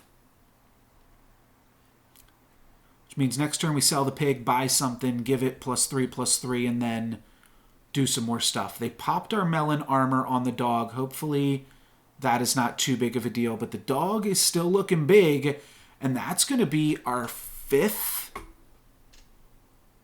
trophy, and we're halfway through. And now we're level 6. Okay. So the dragon, the tier 1 pets are a little bit hard to come by, but the dragon and the dog obviously have some synergy built in. At the same time, the dragon pumps other things. Turkey's also pumping other. So is that really the direction that we want to go in? It might still be. Buy a tier 1 pet. So then we'd have like 2 cycle spots. I feel like we need to have less cycle spots because we've got this dragon in the back, and don't get me wrong, the dragon's big. It would be an 11/12, so even that might just be better than the turkey. Though I kind of wanted to get a fly in here for the dog. So maybe I do keep rolling. Rightmost. Okay, so give your front runner +2/+3. Oh, that's really cool too. Scales 1 unit up. So again, we could look at this to scale the rooster. We are making multiple uses out of the rooster because it's got the faint ability. So that's definitely worth considering. I really, really want the tier 2 dog. And it seems like that time has gone and passed. Maybe, I mean, we're past the point of selling the dog, though, too, at the same time, because all of our stats are in on the dog. Maybe we do look for more turkeys and don't worry about the dragon. Let's sell the pig now so that we potentially find more pigs. I'm not sure if that logic makes sense or not, but buy. Replace food and shop with 2 free milk that give +1/+2. It's not the worst thing in the world. It's a lot of stats because it's also pumping up the dog.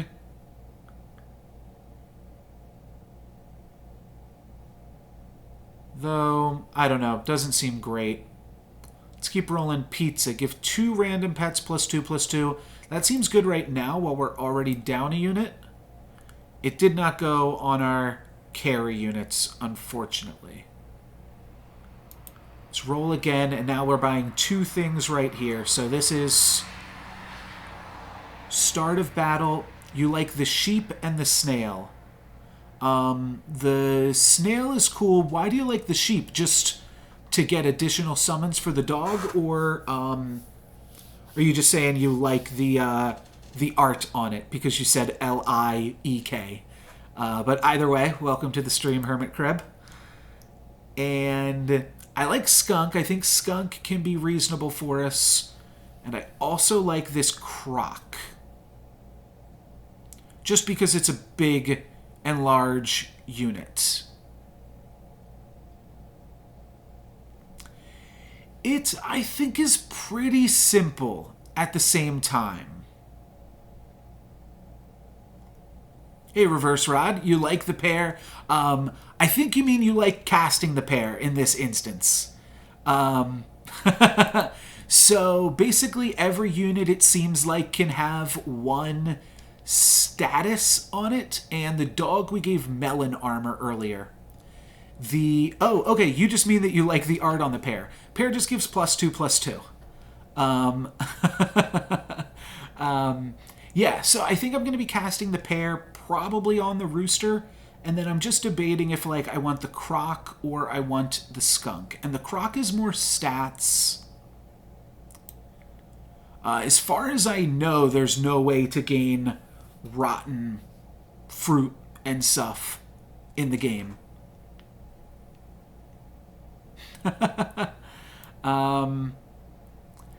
Yeah, the turkey's helping out the chicken. The turkey and the chicken are friends. That's like the only synergy we got going on here. So, I don't know about kicking butt, but they're all in the coop together. Because the chicken summons a chick, and then the turkey pumps up the chick. This guy's got a big rooster and a big bus. But I think we win this one. Ooh, they summoned 2 chicks. I guess they had a level 2 chick. The chicken and turkey have the same chance of winding up at the dinner table. I don't know if that's totally true. I think the chicken is much more... Well, it is a rooster. To be fair, it's a rooster. So turkey definitely is more likely than rooster, but chicken is much more likely to show up at the dinner table than the turkey, I'd have to say. But as long as we're not eating the dogs and the giraffes, I think we're good. Let's definitely buy another turkey. That seems really good. I maybe should have sold the crocodile, but I actually like the crocodile here too. Let's roll and see if we can't find a dog or a turkey or something else fun. Okay, a fly is definitely something else fun.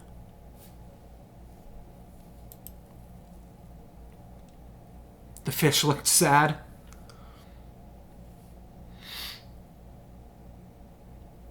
So I think here I'm going to be selling the crocodile.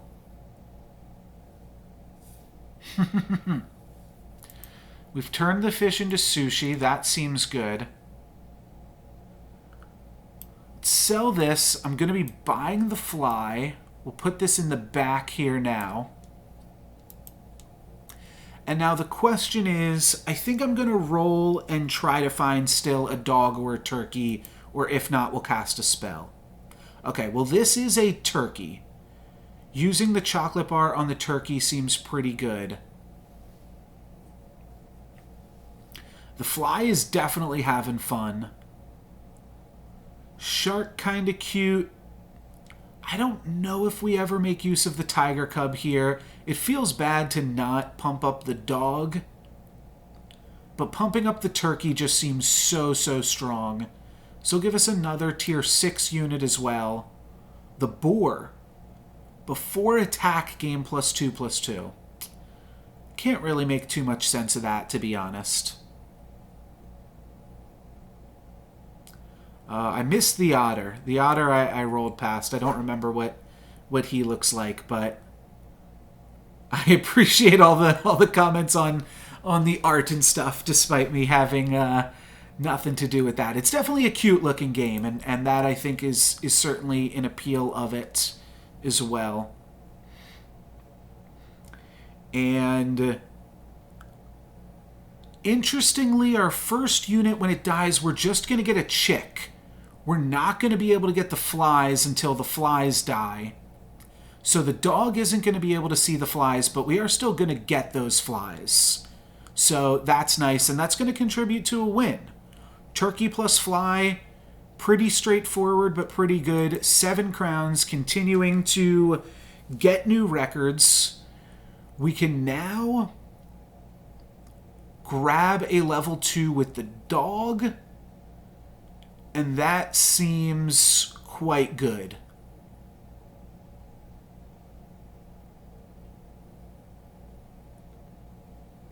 Turkey plus fly, never die.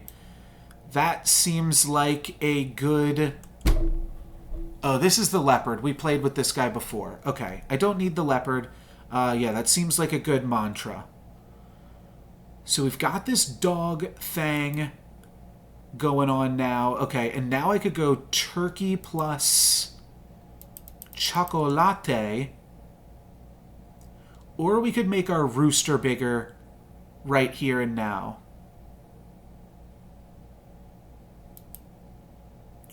Okay, I think I'm going to be locking the turkey. We're going to put the turkey in the freezer. It's not Thanksgiving yet. And I think I'm going to make rooster level 2. Giraffe is next up on the chopping block, I believe. Because playing a bunch of turkeys seems good with the fly, and probably better than the stats from the giraffe.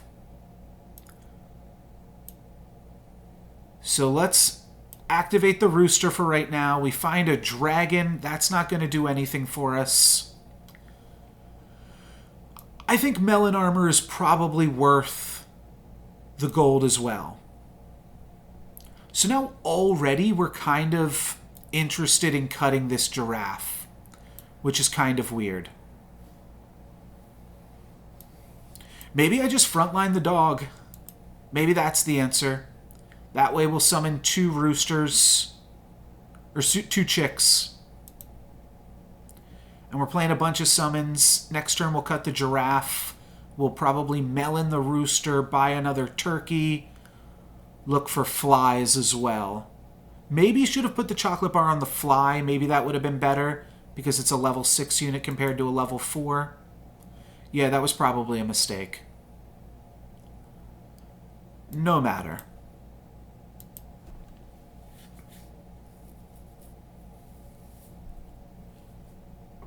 It's fine. Okay, this guy is huge. Melon armor is going to allow us to trade, though. That is huge. Though, unfortunately, their flies are bigger than our flies. But we've got the chicks. Yeah, it's just annoying that their flies are bigger, because that's going to cost us for sure. Oh, and they've got tiger plus fly. Okay, that's really big. We just took 3 damage. We're now down to 1. So this game is almost over. Let's sell the giraffe, buy the turkey, and that is the use for the tiger, if we were wondering. Let's melon the rooster, and then we've got like 3 rolls to find some additional stats for this board. All right, let's roll one more time here now. We could throw another melon armor on something else.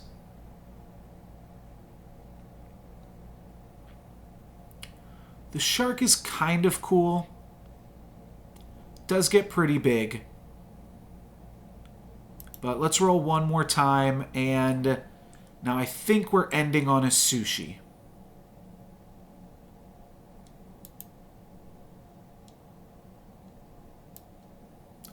The fly should summon off the dog, and then off of each of the 2 chicks. So I don't think we need to do anything else here. I'm not super excited by the sushi, but hey, it could matter. Let's give it a shot. And let's throw in the blatant underdogs. And we're working with a dog, so that's some good synergy there. Unfortunately, this does look like it is going to be a pretty bad loss for us, but our flies are 14 14s. That ain't bad. Our chicks are 18 10s. Hold on, maybe our flies are big enough to take this. Oh, our opponent's got some flies here too. This was a really, really close one, and we tie. Not bad, not bad. Had a bunch of draws this game. But can we break ahead here?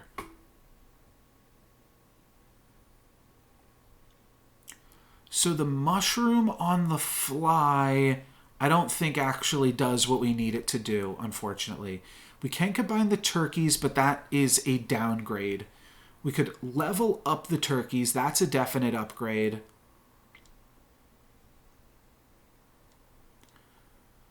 Salad bowl, not super impressive. I think our best bet here is to get these turkeys, this second turkey leveled to level 2.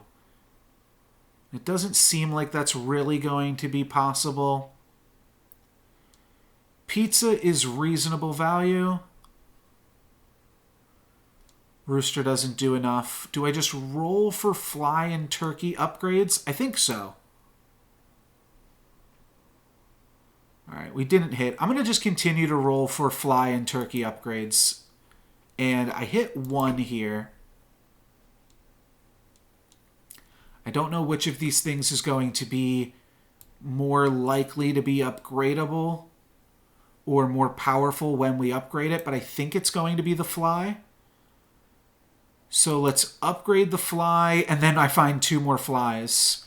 So let's just lock... Let's just lock both of them. And... maybe that's wrong. Well, no, because this game, we still got to win 3 more times to get out of this. So, yeah, let's lock both of the flies and end the turn with excess gold. And if we win this, then we'll get an upgraded fly. Or if we tie, we'll have an upgraded fly. But our opponents are going to start to get really, really powerful. We see this guy's got enhancements on all of his units, but we're spawning 14 14s. There's the bus. The bus takes out the fly. That is a huge amount of our power, but the chicks get it done. Girls get it done. Nicely done, girls. And we'll pick up the fly upgrade. That gives us a leopard. Not excited about that. Let's just pick up another fly upgrade. Roll and fly. Oh, there's a doggy here too. Hi, doggy. Not going to be enough for me, though. Another turkey is great, though. And we get to lock chocolate bar. Awesome. Okay. Turkey goes here. I put my chocolate in the freezer. I actually like freezing my chocolate. I think that it gives it a little bit more, not taste, but it just makes it feel a little bit more like a dessert. So I'm fine freezing the chocolate here. If we can make it out of this one combat, which I am not convinced that we can, but if we can, I mean, like, our chicks are just going to tie with their chicks, right? That's always going to be the case. Nice. Fly turkey. Getting it done. 9 crowns, and now we are on our last combat. We're going to start with this chocolat.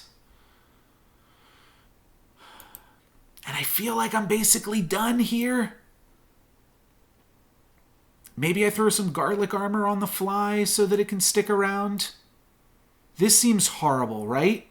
Oh, gosh. Wait. Does this give us a level 3 turkey? Has anybody played this game before in the chat? Or are you guys all as new as I am? What happens? I feel like I gotta Google this. Because that could be huge. If this gives us a level 3 turkey and still allows us to like pick up these 2 crocodiles or something, that could be massive.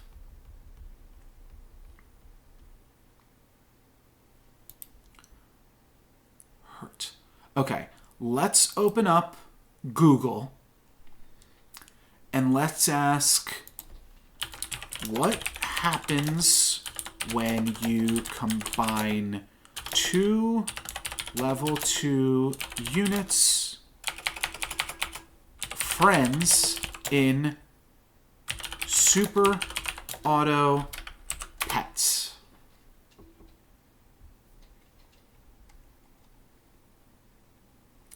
Oh, I'm going to get some YouTube.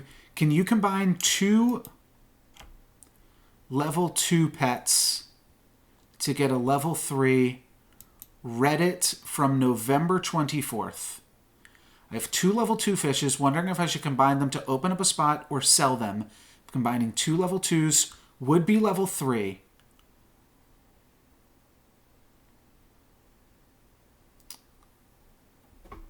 Yes, yes, yes. Okay.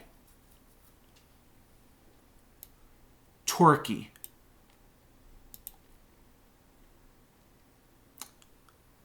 Oh, now it's only giving whatever gets summoned plus 9 plus 9. So we're still going to have 1919. So we didn't actually wind up getting any more power from that. That part's awkward. Is crocodile the best thing that we can do, or do we just go for a huge gorilla?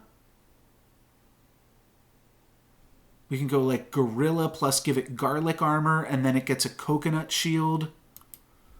And it can probably survive a hit.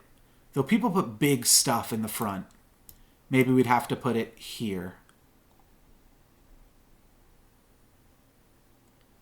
How likely are we to get something better than this? We could get a tiger. We could get another fly. Okay, let's roll for summons.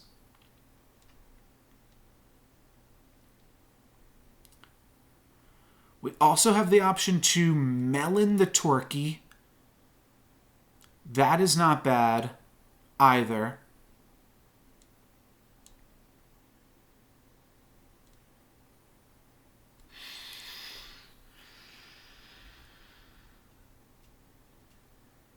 I feel like meloning the turkey is helps us be pretty safe.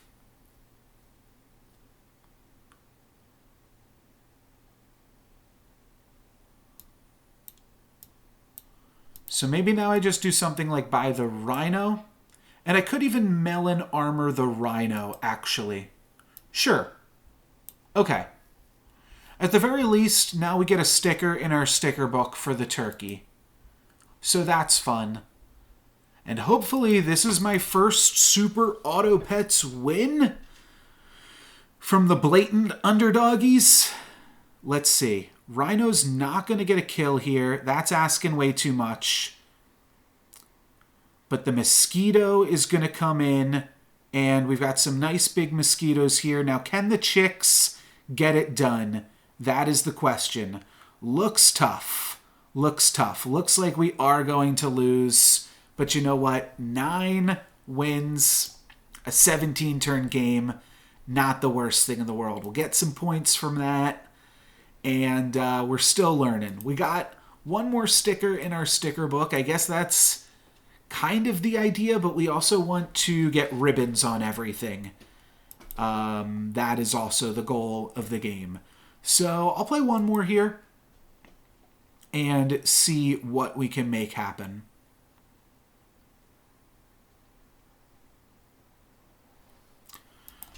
So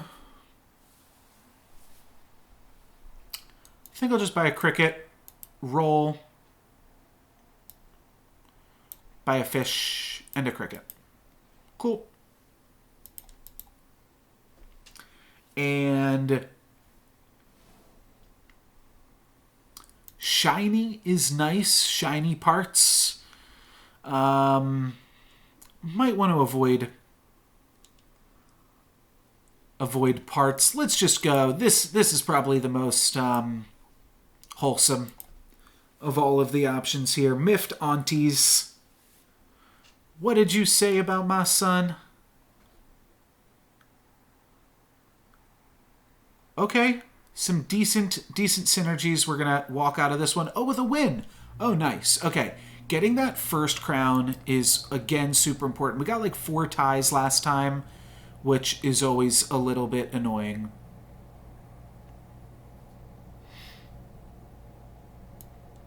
Sure, let's grab another win here, I think. And are we going to lock a peacock? No, peacock is like the least exciting unit in my eyes. Get the option to take a cricket and a fish. Let's lock both of these things. I don't know how crazy we'll go into the fishes, but seems fun to at least try out.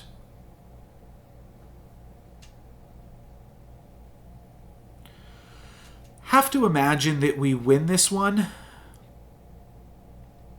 Though the cricket plus horse combo is obviously pretty nice, and a bee as well in there. Okay, we actually get a loss. Fair enough. Fair enough. A defeat this early doesn't really matter too much, I suppose.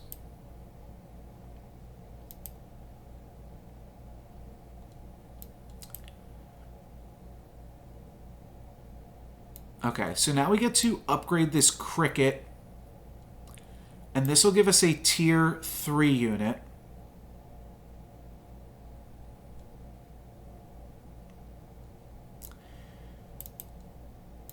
So basically, we want to play something that we don't care about dying right in front of the Badger, and then let the Badger effectively get a 2-for-1 trade in there. That seems right. This is like potentially a downside. You got to watch out for it a little bit. Oh, sure. Let's pop a sleeping pill. No, because then we don't have any buffer for the Badger. We can make a buffer. We can throw the fish in there. Okay. So let's throw the fish here. Now the Badger eats the fish, and then we try to clean up with this backline. It was worth it to potentially get the additional attack on the Badger, I think. I don't know. Just seemed cool, too. It's probably a little bit lackluster, to be totally honest. Alright, and then cricket. And the fish gets the win. Kind of silly. Kind of doing some silly stuff, but we're getting some wins. That's good enough.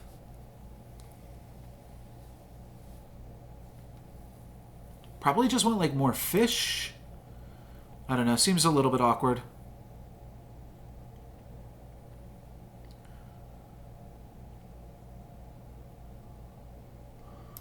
Can roll a few more times for some more fish. I don't know if I really want crickets.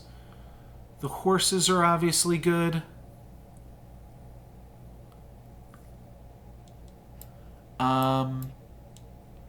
Flamingo a good buffer for the Badger,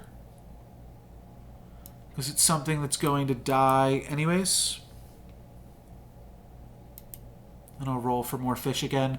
I do like swan, actually. Maybe I go for swan instead of this backline fish.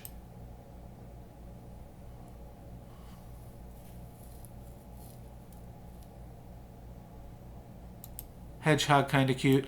Let's just play the swan. I feel like that's going to be a lot of fun, and then I'll lock another swan. Oh, I guess if you have extra gold, you should always just roll. Cool. Okay. Hopefully we level up next turn, and we get to start going off with the swans and making some big things happen here. We could also use the swan as our Badger buffer. I feel like that might be better, ultimately. And we might lose because of this. Yeah, swan should definitely be the Badger buffer. We're going to take some damage this turn, unfortunately. Only 2. But want to avoid that if we can in the future. Alright, so now we're level 3, so this is going to give us a tier 4 unit. Oh, This is going to give us a tier 4 unit. Knockout. Gain +2/+2. Maybe I toss this badger nonsense and just give the hippo an apple.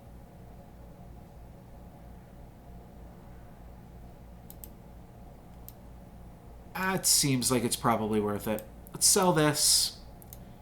And I think I go for apple on hippo just to guarantee that the hippo is actually what is getting the stats.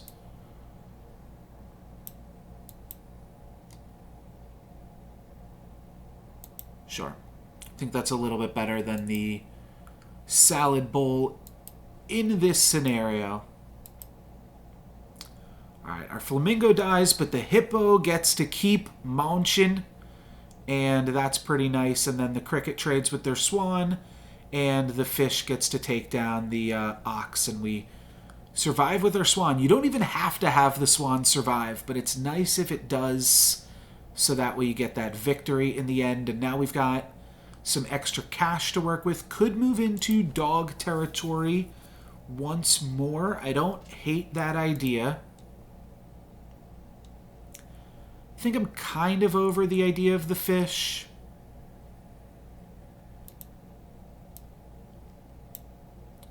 Probably selling the fish here.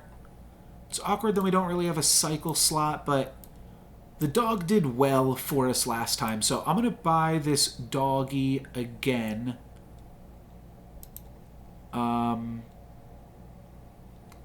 We could feint the flamingo with the sleeping pill. I think that that's probably worth it.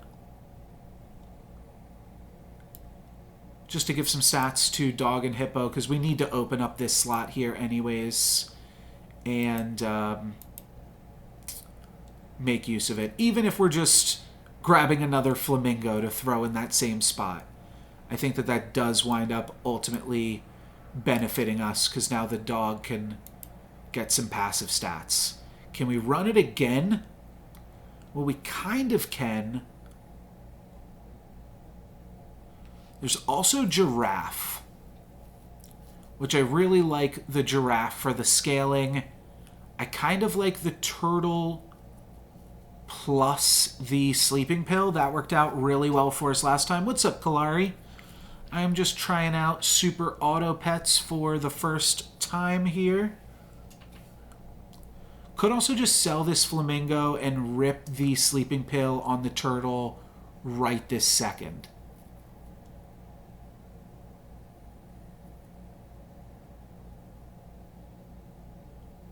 Could also sell the flamingo just to get the giraffe in this turn. I feel like that's not the craziest idea either.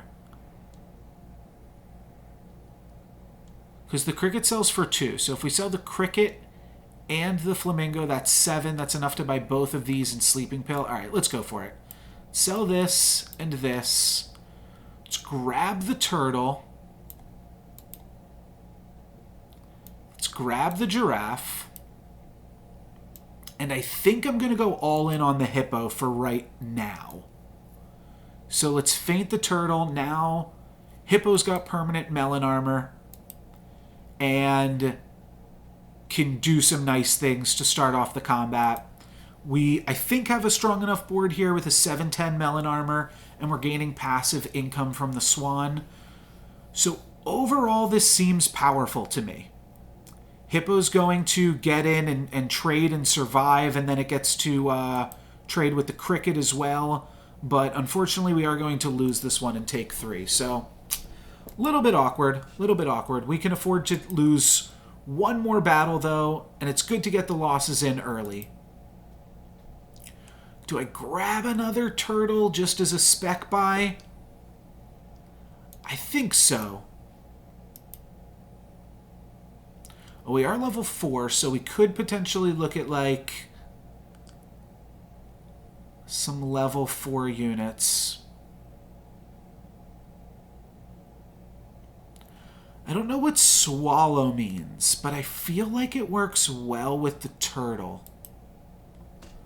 Would mean we'd have to toss the swan, but maybe it's time to do so. Like, it works really well if we swallow the turtle get its feint ability, but I have a feeling that's not how it works. At which point, what does the whale even do? I'm not sure, but let's not figure that out right now. Let's grab a giraffe and then hope to grab another giraffe.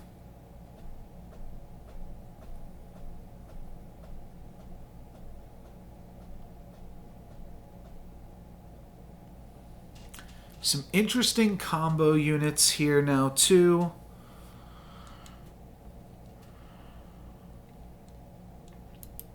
Awkwardly, this turtle is not doing too much for us.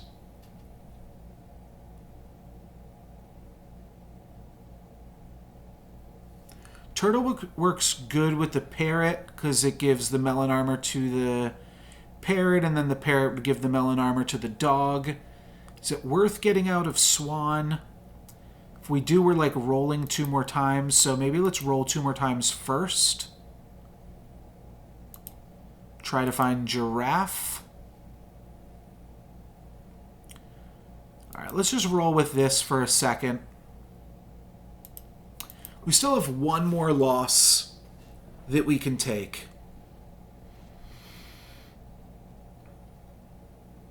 Okay, Hippo's going to get a slay and stay with this melon armor. So that's going to be really good for knocking out these crabs, but I don't know what's going on with these crabs. They're doing some extra stuff here, and they're quite large, and that is going to be another loss. That's going to put us down to 1. So again, we've got some extra cashola.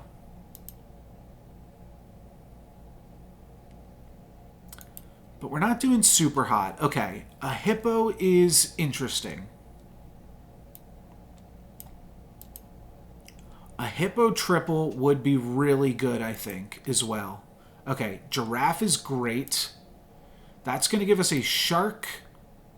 And I kind of like the idea of giving the shark melon armor. We're not really making use of the dog, so I think I might just be selling out of dog. But does it just make more sense to sell out of Swan? Potentially, yes.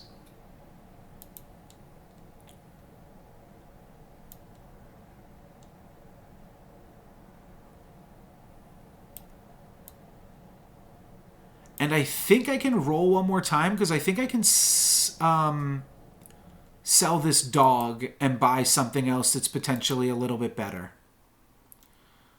Well, these things aren't better, of course. Let's go for this. I'm going to continue to roll down, I think. I don't know what an upgraded turtle would do,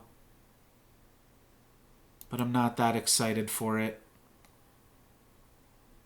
Canned food is kind of interesting with how early in the game we are. Should be moving the giraffe back more.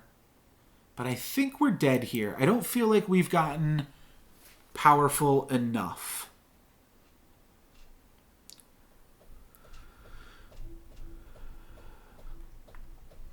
Melon armor on the hippo, still proving to be really good, but is it going to be good enough? We're getting some really nice combat RNG, and the shark plus the melon armor is going to be enough to get a W.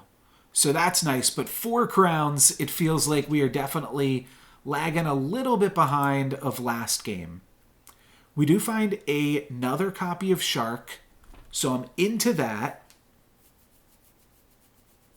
The question is, are we upgrading Shark or are we playing a second Shark? And I think for now, might just be playing a second Shark. It was like a 10-8, right? Well, we can do the math. 3 things die. 4 things die. Yeah, it gets plus 4 or plus 8 plus 4. Maybe I'm just rolling for Shark and Hippo. Oh, here's Hippo. Okay. This is a game changer for sure.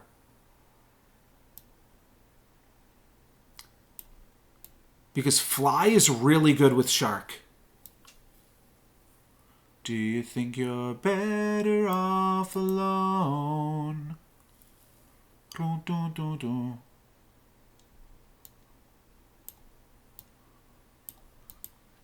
There's no way to do everything I want to do. No, this is horrible.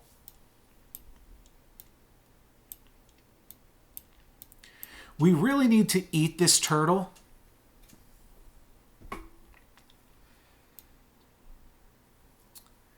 But for right now, let's just put the fly here. That's going to maximize our shark. Let's roll. And I think I'll roll one more time. That's how they had such big units.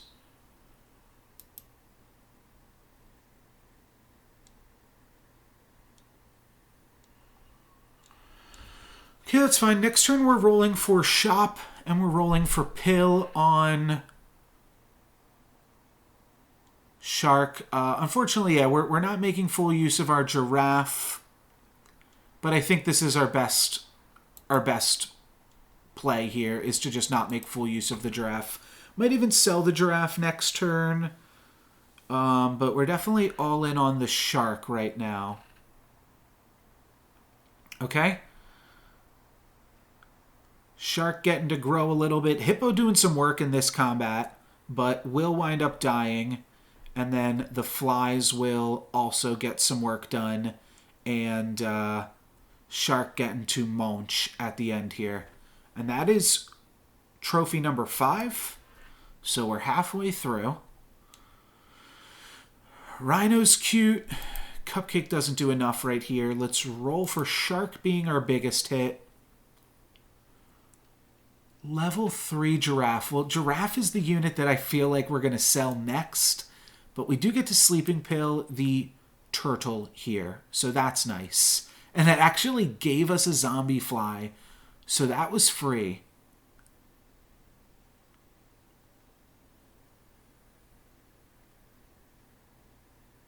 Oh, interesting. Interesting. Well, we can still sell this zombie fly. We don't have to worry about that right now. It kind of just gave us the gold back. Do we want to worry about these giraffes? I think no. I like the idea of turkey. Turkey plus fly is a combo that we did enjoy. Yeah.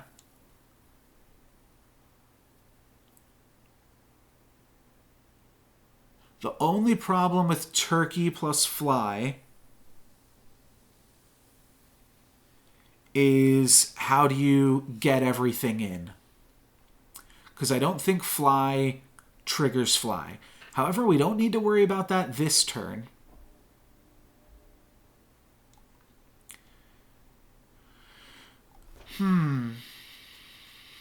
Turkey is just a good unit with the fly.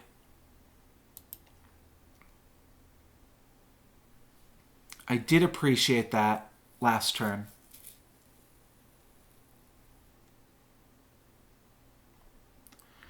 Let's go ahead and sell this fly right now. I think that's going to help clear our minds a little bit. I do definitely want a shark. And are we level 6 yet? I don't know that we are.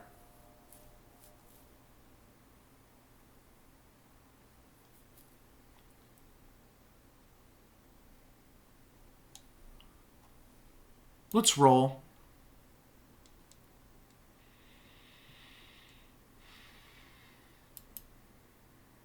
Okay, cool. We found the level 2 shark.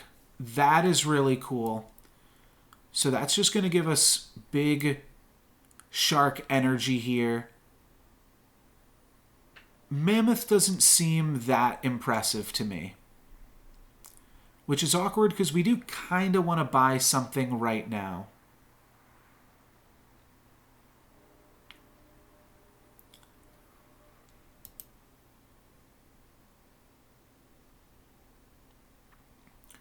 So I guess I will just take the mammoth for right now. And we just lead with it.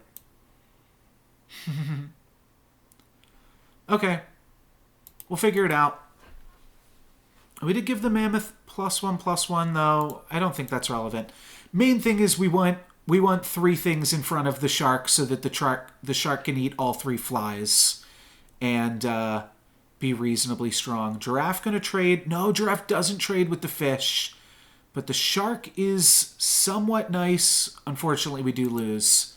And that is going to be a game over on turn 10. 5 crowns, not as good as last time, but we'll give it another shot here. Seems as good as anything else. Let's roll. And... oh, funny. Okay. Sure. I could have resummoned or reordered my things maybe a little bit. I probably should have. I think this early combat, I mean, you get just as many crowns from your first combat as you do from any other. So probably should have taken it a little bit more seriously. Let's be the Misty Wigs. We're going to turn these horses into some wigs. So the cricket that resummons will trade with the fish, but because I did not reorder my horses, I lose a health point, which I haven't seen 1 health point always be that relevant. Maybe it's not a huge deal. All right, another cricket is cool. And then let's roll, and we can buy another horse. Yeah, it seems like the play. We buy a horse, it gets the bonuses, and then we jump in, and then we get an elephant. Before attack, deal 1 damage to thing behind. Let's just throw elephant in the back. I think that is a good enough strategy, and this should be enough to get a crown. So we're down a health, but we aren't like down a crown necessarily, because there was no way we were just going to win that first fight.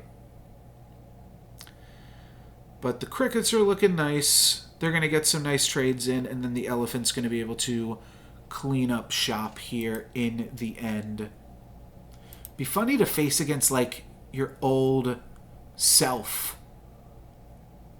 Friend sold, give random friend +1 health. Does seem reasonable in the early game because you do wind up selling a lot in the early game. But I don't think that's how my opponent... I think they were... I don't know, maybe it was a shrimp. Did we lose against some shrimp earlier? I'm going to take some water.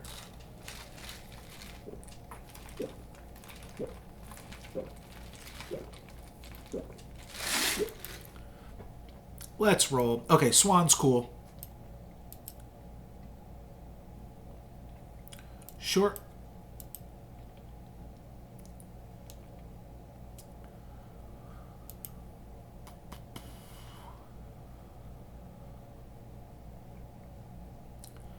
Kind of just want like a second swan. Okay, we could triple a cricket here.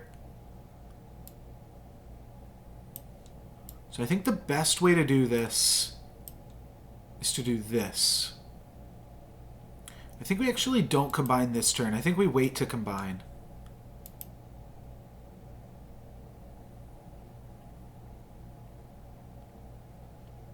Okay.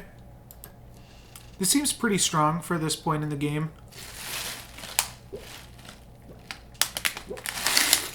But what do I know?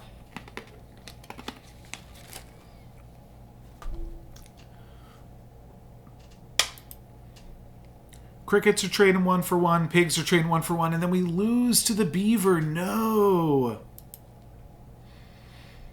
Again, maybe there was some slight upside there to paying a little bit more attention to the way that combat was working out. Well, they had a big beaver.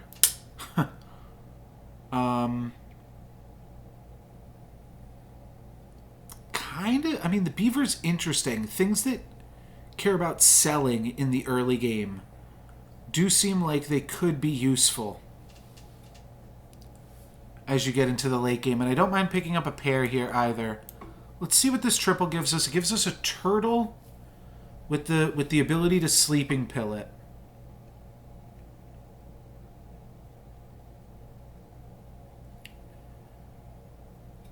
So try to like sleeping pill the beaver or turtle melon armor the beaver. Fortunately, we don't have anything that's super great to melon armor at this stage. Doesn't seem worth it to just lock it forever, but that is something you could do. You could just lock the melon armor and the sleeping pill. That kind of lets you float a melon armor for a decently long time.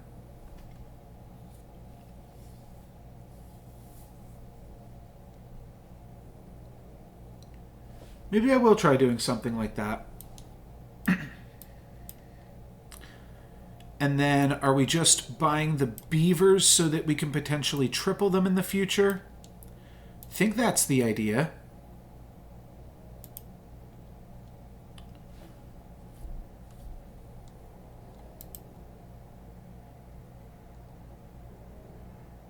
Let's sell the swan here.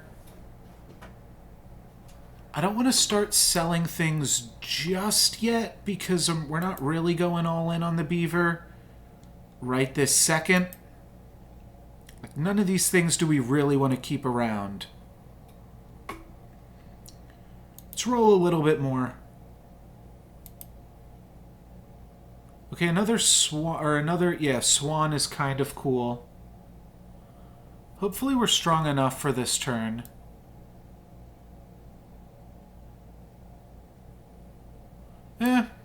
I'm over swan as well. Okay. Let's just end the turn. I think we'll level up soon. Though, I don't really know. Maybe we did just level up? Yeah, maybe we did just level up. Alright, so we're going to take some damage here. But we're going for a submarine strategy right now. Okay, we do level up, so that's great. So now we just got to look for something good to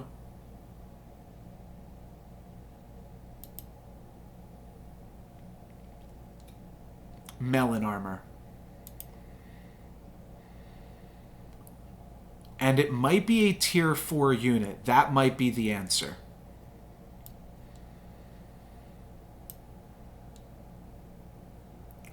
Eats shop food, gain +1/+1. That sounds right to me. So let's get this worm in as soon as possible. See what this lands onto. I don't know what that landed onto.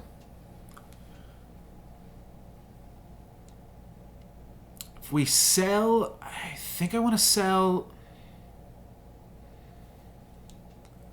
So the cupcake, the sleeping pill, and the turtle cost a total of 7. Which means I have to sell a tier 2 unit. Which probably just means I sell the horse for this turn. So let's sell the horse.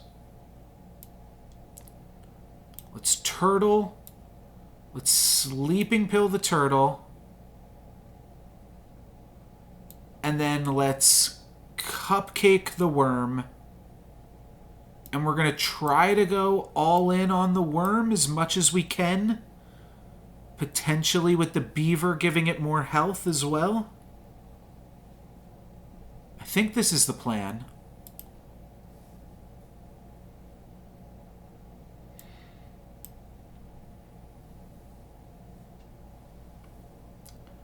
So next turn we like buy the beaver, sell the ant and the elephant, look for more worms, cast more spells or more food onto the worm, and see what else we can come up with.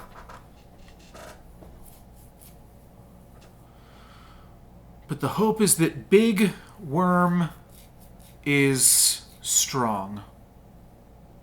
And it's looking good here to start, but things are going to fall off, and we take 1 damage here.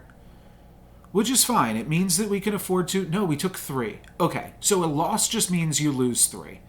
That's just how that works. Let's go beaver. Let's... Elephant. Oh, that's not how the beaver works.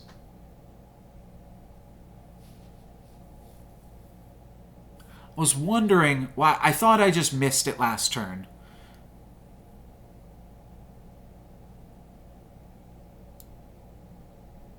I thought the beaver was selling other things makes the beaver better. No, it's selling the beaver. I thought that this meant this was the maximum you could lose. I didn't think that it meant that you always lose 3. But I also did not realize what the beaver did. Hey, that's part of learning the new game. So now, hopefully, the beaver lands on the worm. How unlucky. Okay. Hopefully this beaver lands on the worm. Okay. That was pretty annoying.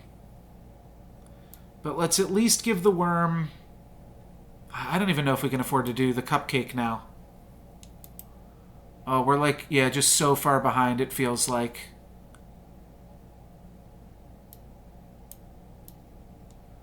Let's go for a giraffe, and then I got one more roll to try to find something nice with this worm. Could go for a turtle.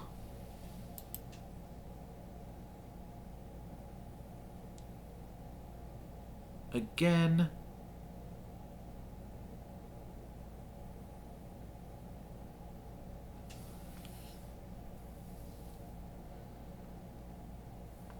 I think I just take the fish for absolutely no reason. Or...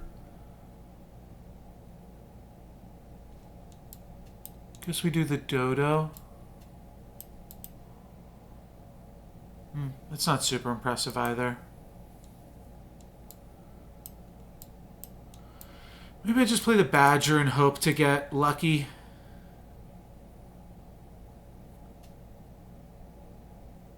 Okay.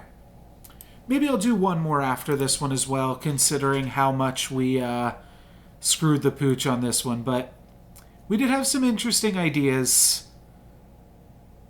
They just didn't wind up working too well for us. We lose the melon armor on our worm, which was like the only shot that we ever possibly had. And that is going to result in a loss ultimately for us here.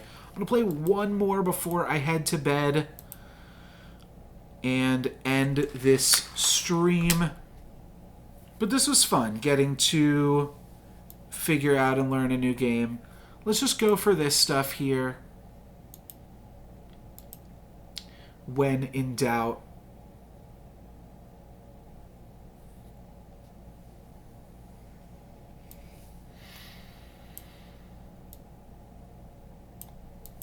Okay.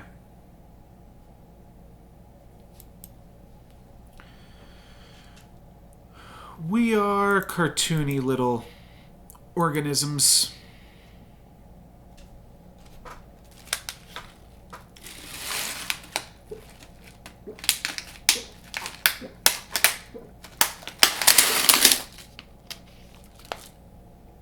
And we've got ourselves a tie. No, wait, we lost. Wow, okay. That's a little unfortunate. Take a damage. Could move into the fish strategy. I think taking a pair is always pretty good. Kind of like Battlegrounds, right? You just lock the pair to get an early lead somewhere else.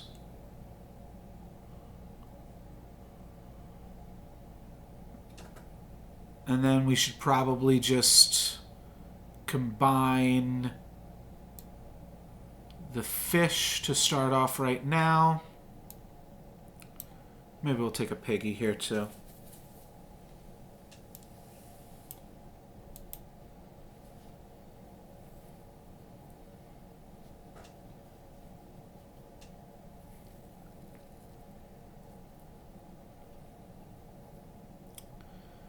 think this is looking okay for us.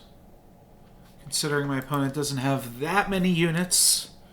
Nice. We're going to get our first trophy of the new game. Not too shabby.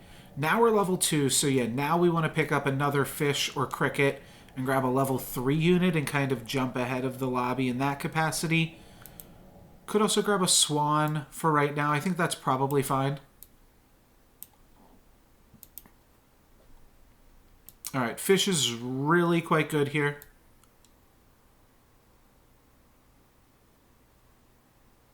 Just thinking if you want to buy anything else before the fish, like buy the flamingo, give that +1/+1 before we pick up fish. I'm not convinced we need to do that, though. Let's just grab the fish, give everything a burger, then we grab a giraffe. And this could definitely be a nice start for us. Yeah, maybe I should have done the flamingo first, considering we're going to sell the otter and pick up the giraffe. And maybe should have realized that.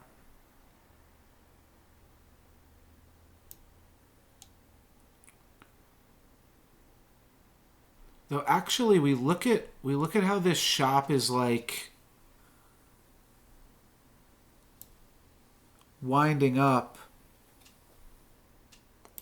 The econ here is a little bit awkward. Because now we've got 3 gold and nothing to do with it. Do we go for a honeybee? Doesn't seem particularly impressive. Guess I'm just rolling 3 times, which is also pretty uninspired, but a cricket starts us off well for next turn.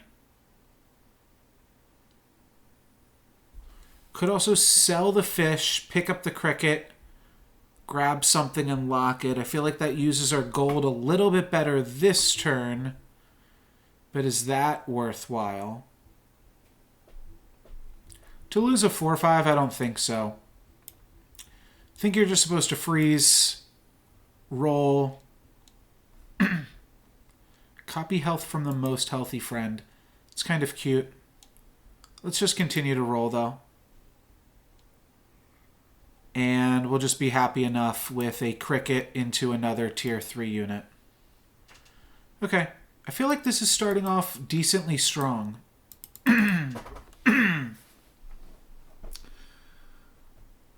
Cricket gets to trade there, and then the swan eats that, and we win. Yeah, we get another trophy. Nice, okay. Just a little bit ahead of the curve, but the giraffe definitely doing a little bit of work for us. So let's go ahead and combine these crickets, grab another tier 3 unit. And that is going to give us a badger. Well, that one is less exciting. Giraffe badger, kind of cute.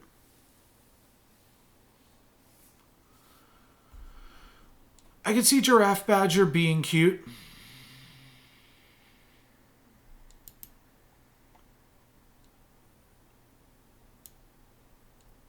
going to buy it at the very least. We'll see what we do with it in a moment. Cool. Swan. Okay. So now I'm selling the fish.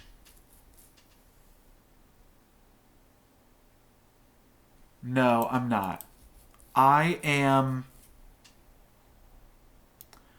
buying 1 swan, locking the second. So that way we've got the tier 3 swan, or the level 2 swan for the level up. Cool. Okay, I think I'm starting to get a little bit more of the hang of this, and, well, I do think the swan is the unit we're going to keep around for the longest. I feel like this synergy is too strong to ignore, so let's go for that. The badger will now get to probably trade like 3 for 1, and then it winds up being a 3 for 2 because we lose our giraffe in the process. And actually, they've got a rather large unit, so that is going to be quite good for them.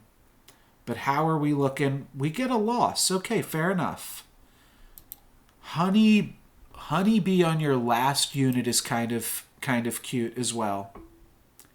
So we did lose our last battle. We could go for a snail.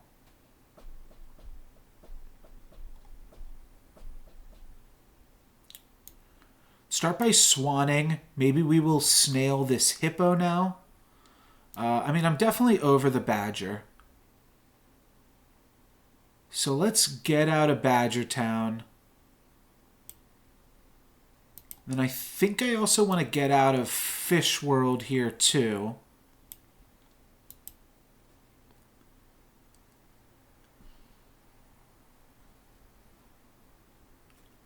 I have an idea for a pretty strong turn this turn.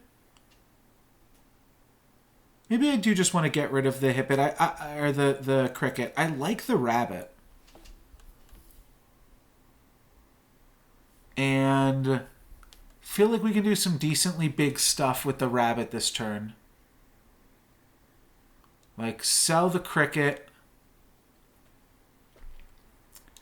Buy basically all of these things and then apple the hippo for a huge hippo.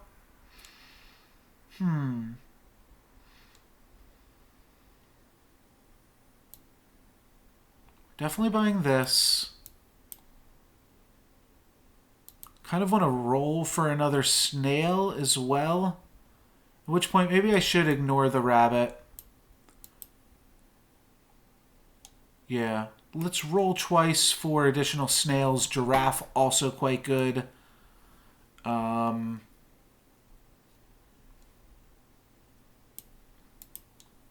roll again, lock a giraffe. Not locking a swan. Snail a little bit awkward, but the rest of our team is quite good.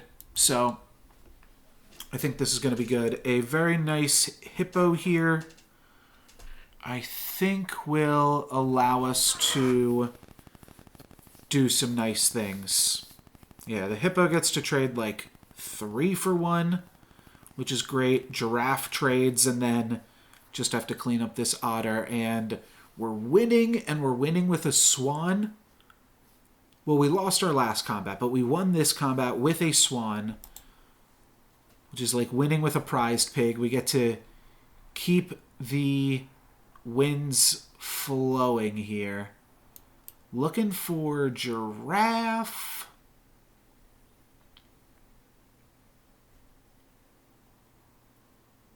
We can't snail this turn. That part is a little bit awkward. 3-9. Yeah, I don't know what the crab does exactly just yet, but I'm not going to focus on that one just now. Yeah, unfortunately the snail, it's sparkling because it's a pair, but we did not lose our last combat, so the snail is not where I want to be. Yeah, now we're going to see only snails. Okay, here's the turtle. I think I can afford to just do this for now, and if we find the sleeping pill, then we'll pill the turtle. Nice. Fortunately, the kangaroo's a little bit awkward with the level 1 giraffe, but it's really good with the level 2 giraffe. So I think we will be able to make that work. It's also okay with summons, but let's pill this. And then let's throw a kangaroo behind the cricket. I think this is a strong board again. The hippo just scaling very nicely. We've now got melon armor on it. The kangaroo's a solid unit. My opponent's going to have a bus for us. But, I mean, we're just going to eat this bus because our hippo is just so large. There we go. Nicely done, kangaroo. Getting some nice hits there, and that's an easy crown. Now we're on tier 4. Bison. What does bison do? Gain +2/+2 if there's at least one level 3 friend. Well, that seems like a big ask.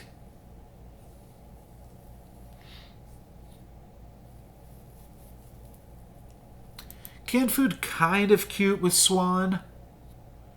We're not really locked into a comp like... Yeah, it's probably worth it. Because most of what... Oh, wait. Yeah, it's all future shops, right? Yes, yeah, pumped up the pig. Okay.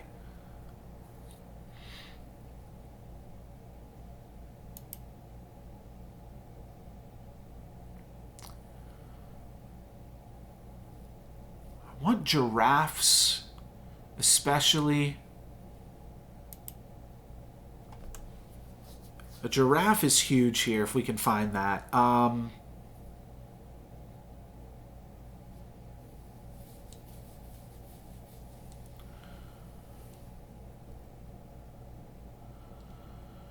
don't think that's doing enough for us, unfortunately. Let's just roll. And I think try to find a giraffe. Okay, hippo I will take as well. We do see another canned food. And here's what I'm curious about. So normally, leveling something up, I believe, just gives it +1/+1. But will this give it +3/+2? Because this hippo has eaten a canned food.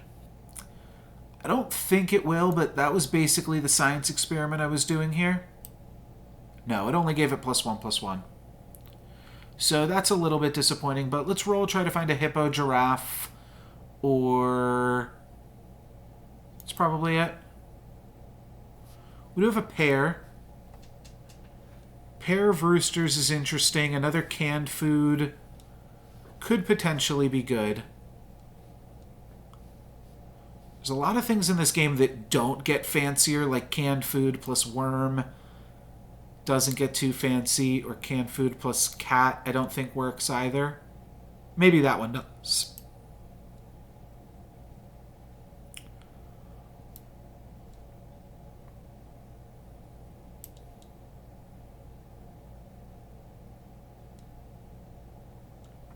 Rooster's potentially a better summon than Cricket, but not better enough that I care to buy into Rooster. I think I'm going to bide my time until we're level 5 and try to make some funky stuff happen with that. But we're getting victories in the here and now with this hippo strat. So I like what we're doing. That's crown number 5. I'm going to call them crowns from time to time. That's just going to happen.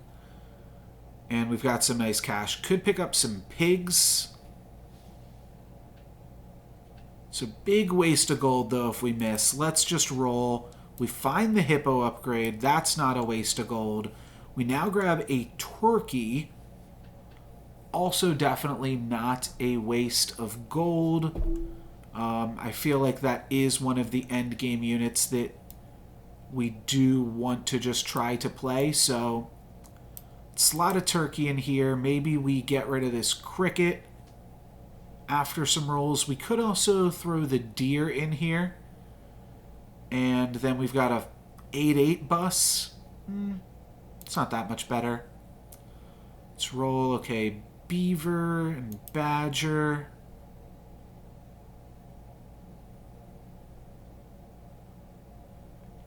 Dolphin is just such a good unit that I do enjoy it, but I love the giraffe still. Okay, not going to find the giraffe. I think we eat a salad here. Tier 3 bet is a 2/2.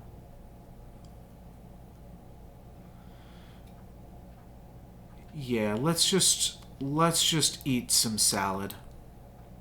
Okay, on our 2 best units, cannot complain. Cannot complain at all. And can Big Hippo continue to carry? No. No, this opponent is popping off for sure. We are going to... Oh, no, we just barely don't trade with the spider. That was a huge spider. Yikes. Can we clean up their backline, though? Oh, almost, and then the Rams come in. Okay, so having a last breath unit as your last unit is often pretty cheeky. We're down to 4, so we can still lose 1 more. Though obviously we don't want to. Giraffe can now get us a tier 4 unit. Snail can give everything +1/+1. meh. And get rid of this cricket and this swan at some point, too. Still don't really understand the whale.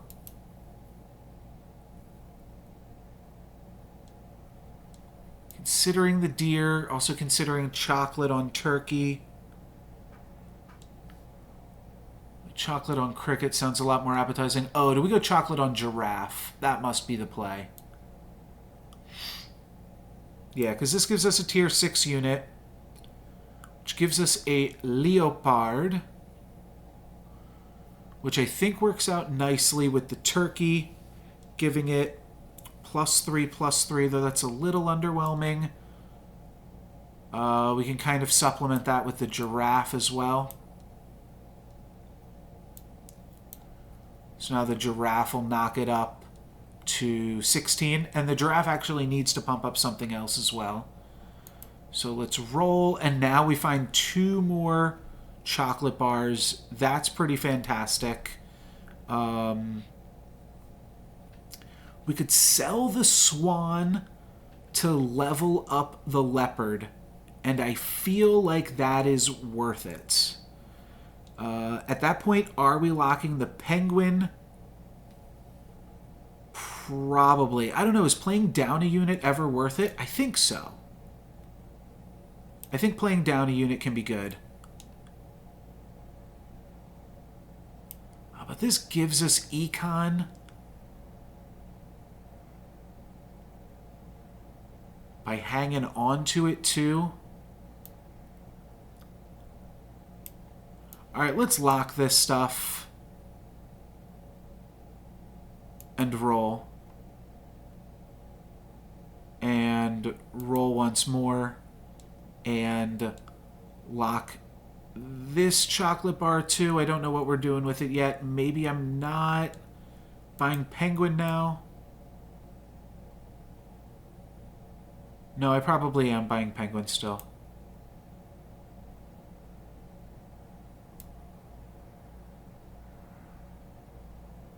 I like penguin. It just seems so cool, at least at the stage of the game that I'm at, to power up your stuff.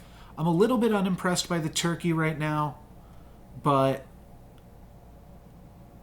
I feel like I'll figure out something to do with the chocolate bar. Let's roll with this. Alright, so this leopard is going to smack one thing for 8. We almost killed the giraffe. We just barely let it stay alive. We're going to take some damage. We're down to 1 health. But that was intentional. We're getting one last use of the swan gold before we cash in the swan here. And we do have to buy something before we upgrade the leopard, so that we can spawn a unit in the shop. I believe that's how this works, because I think we can only have 5 things in the shop. So I think I want to buy the penguin. Let's just do that for now. Then let's chocolate the leopard. This gives us a mammoth. Which gives all friends +2/+2 when it dies.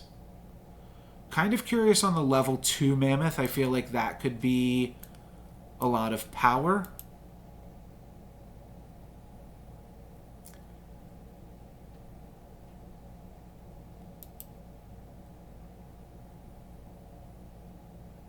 Kind of want to find out.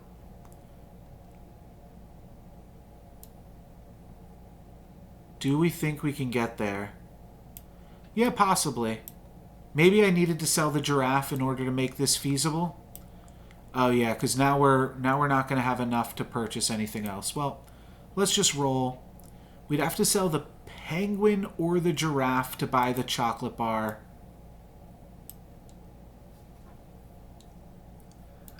Let's just sell the penguin. Mammoth. This gives us another leopard.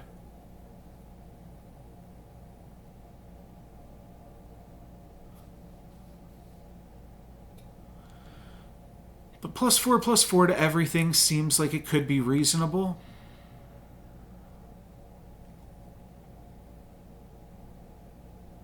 Do I want leopard?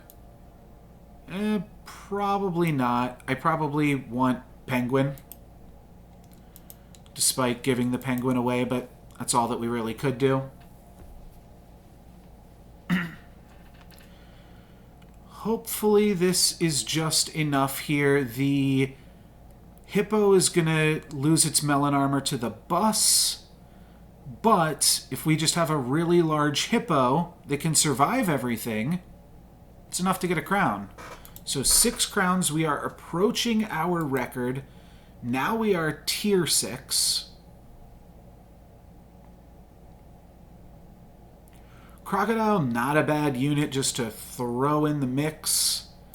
It's just got solid stats all around. Let's do it to it. Let's add a crocodile. Then I'm tempted to just buy a chocolate for the crocodile. Just because level 3 stuff feels so expensive. Let's buy a chocolate and then roll for, I guess, just an additional chocolate here, right? Do I want melon armor for the leopard? I think I do.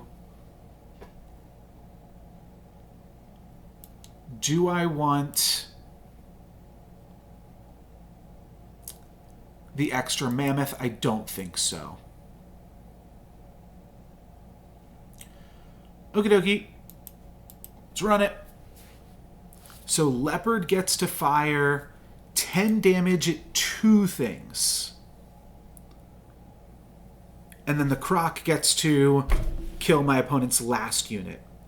Hippo's melon armor plus its growth really, really, really gets to do some work. And that is crown number 7, which ties our record as far as I remember.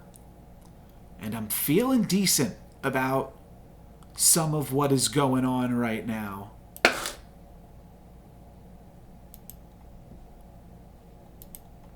Think I want to just get a bigger croc. Melon armor, obviously quite good. Probably throw that on the croc, though could throw it on the mammoth. Though it's a little bit weird to do so. I think I just throw everything on the croc.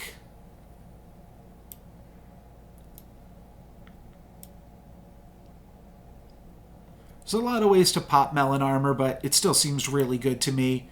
Maybe that is because I'm new in the game, but we're just making use of the leopard and the croc to break through their melon armor effectively, right? The pepper's going to break through my hippo's melon armor, but the hippo does still get to survive and take down the fish.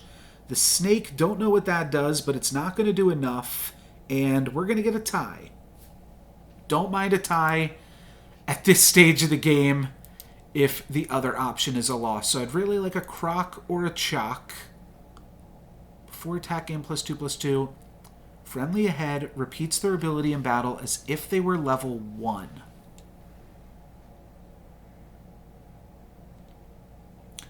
It's still an additional leopard trigger, and it's probably bigger than the mediocre scaling of the giraffe at this stage of the game.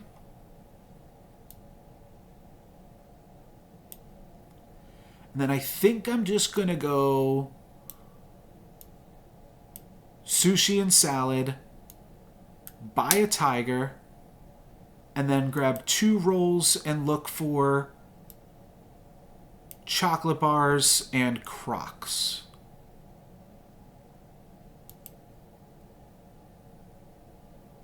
That's good enough for me. This tiger cub obviously a little bit mediocre. Maybe we could do something like this too, so that way their crocs hit my tiger cub and don't break melon armor. This kind of plays around some buses and stuff too.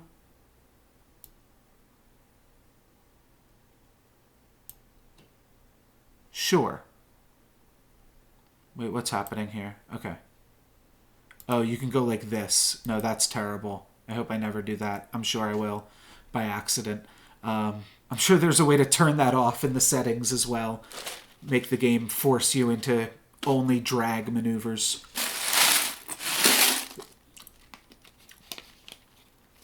That's a big pup. It's a really big puppy.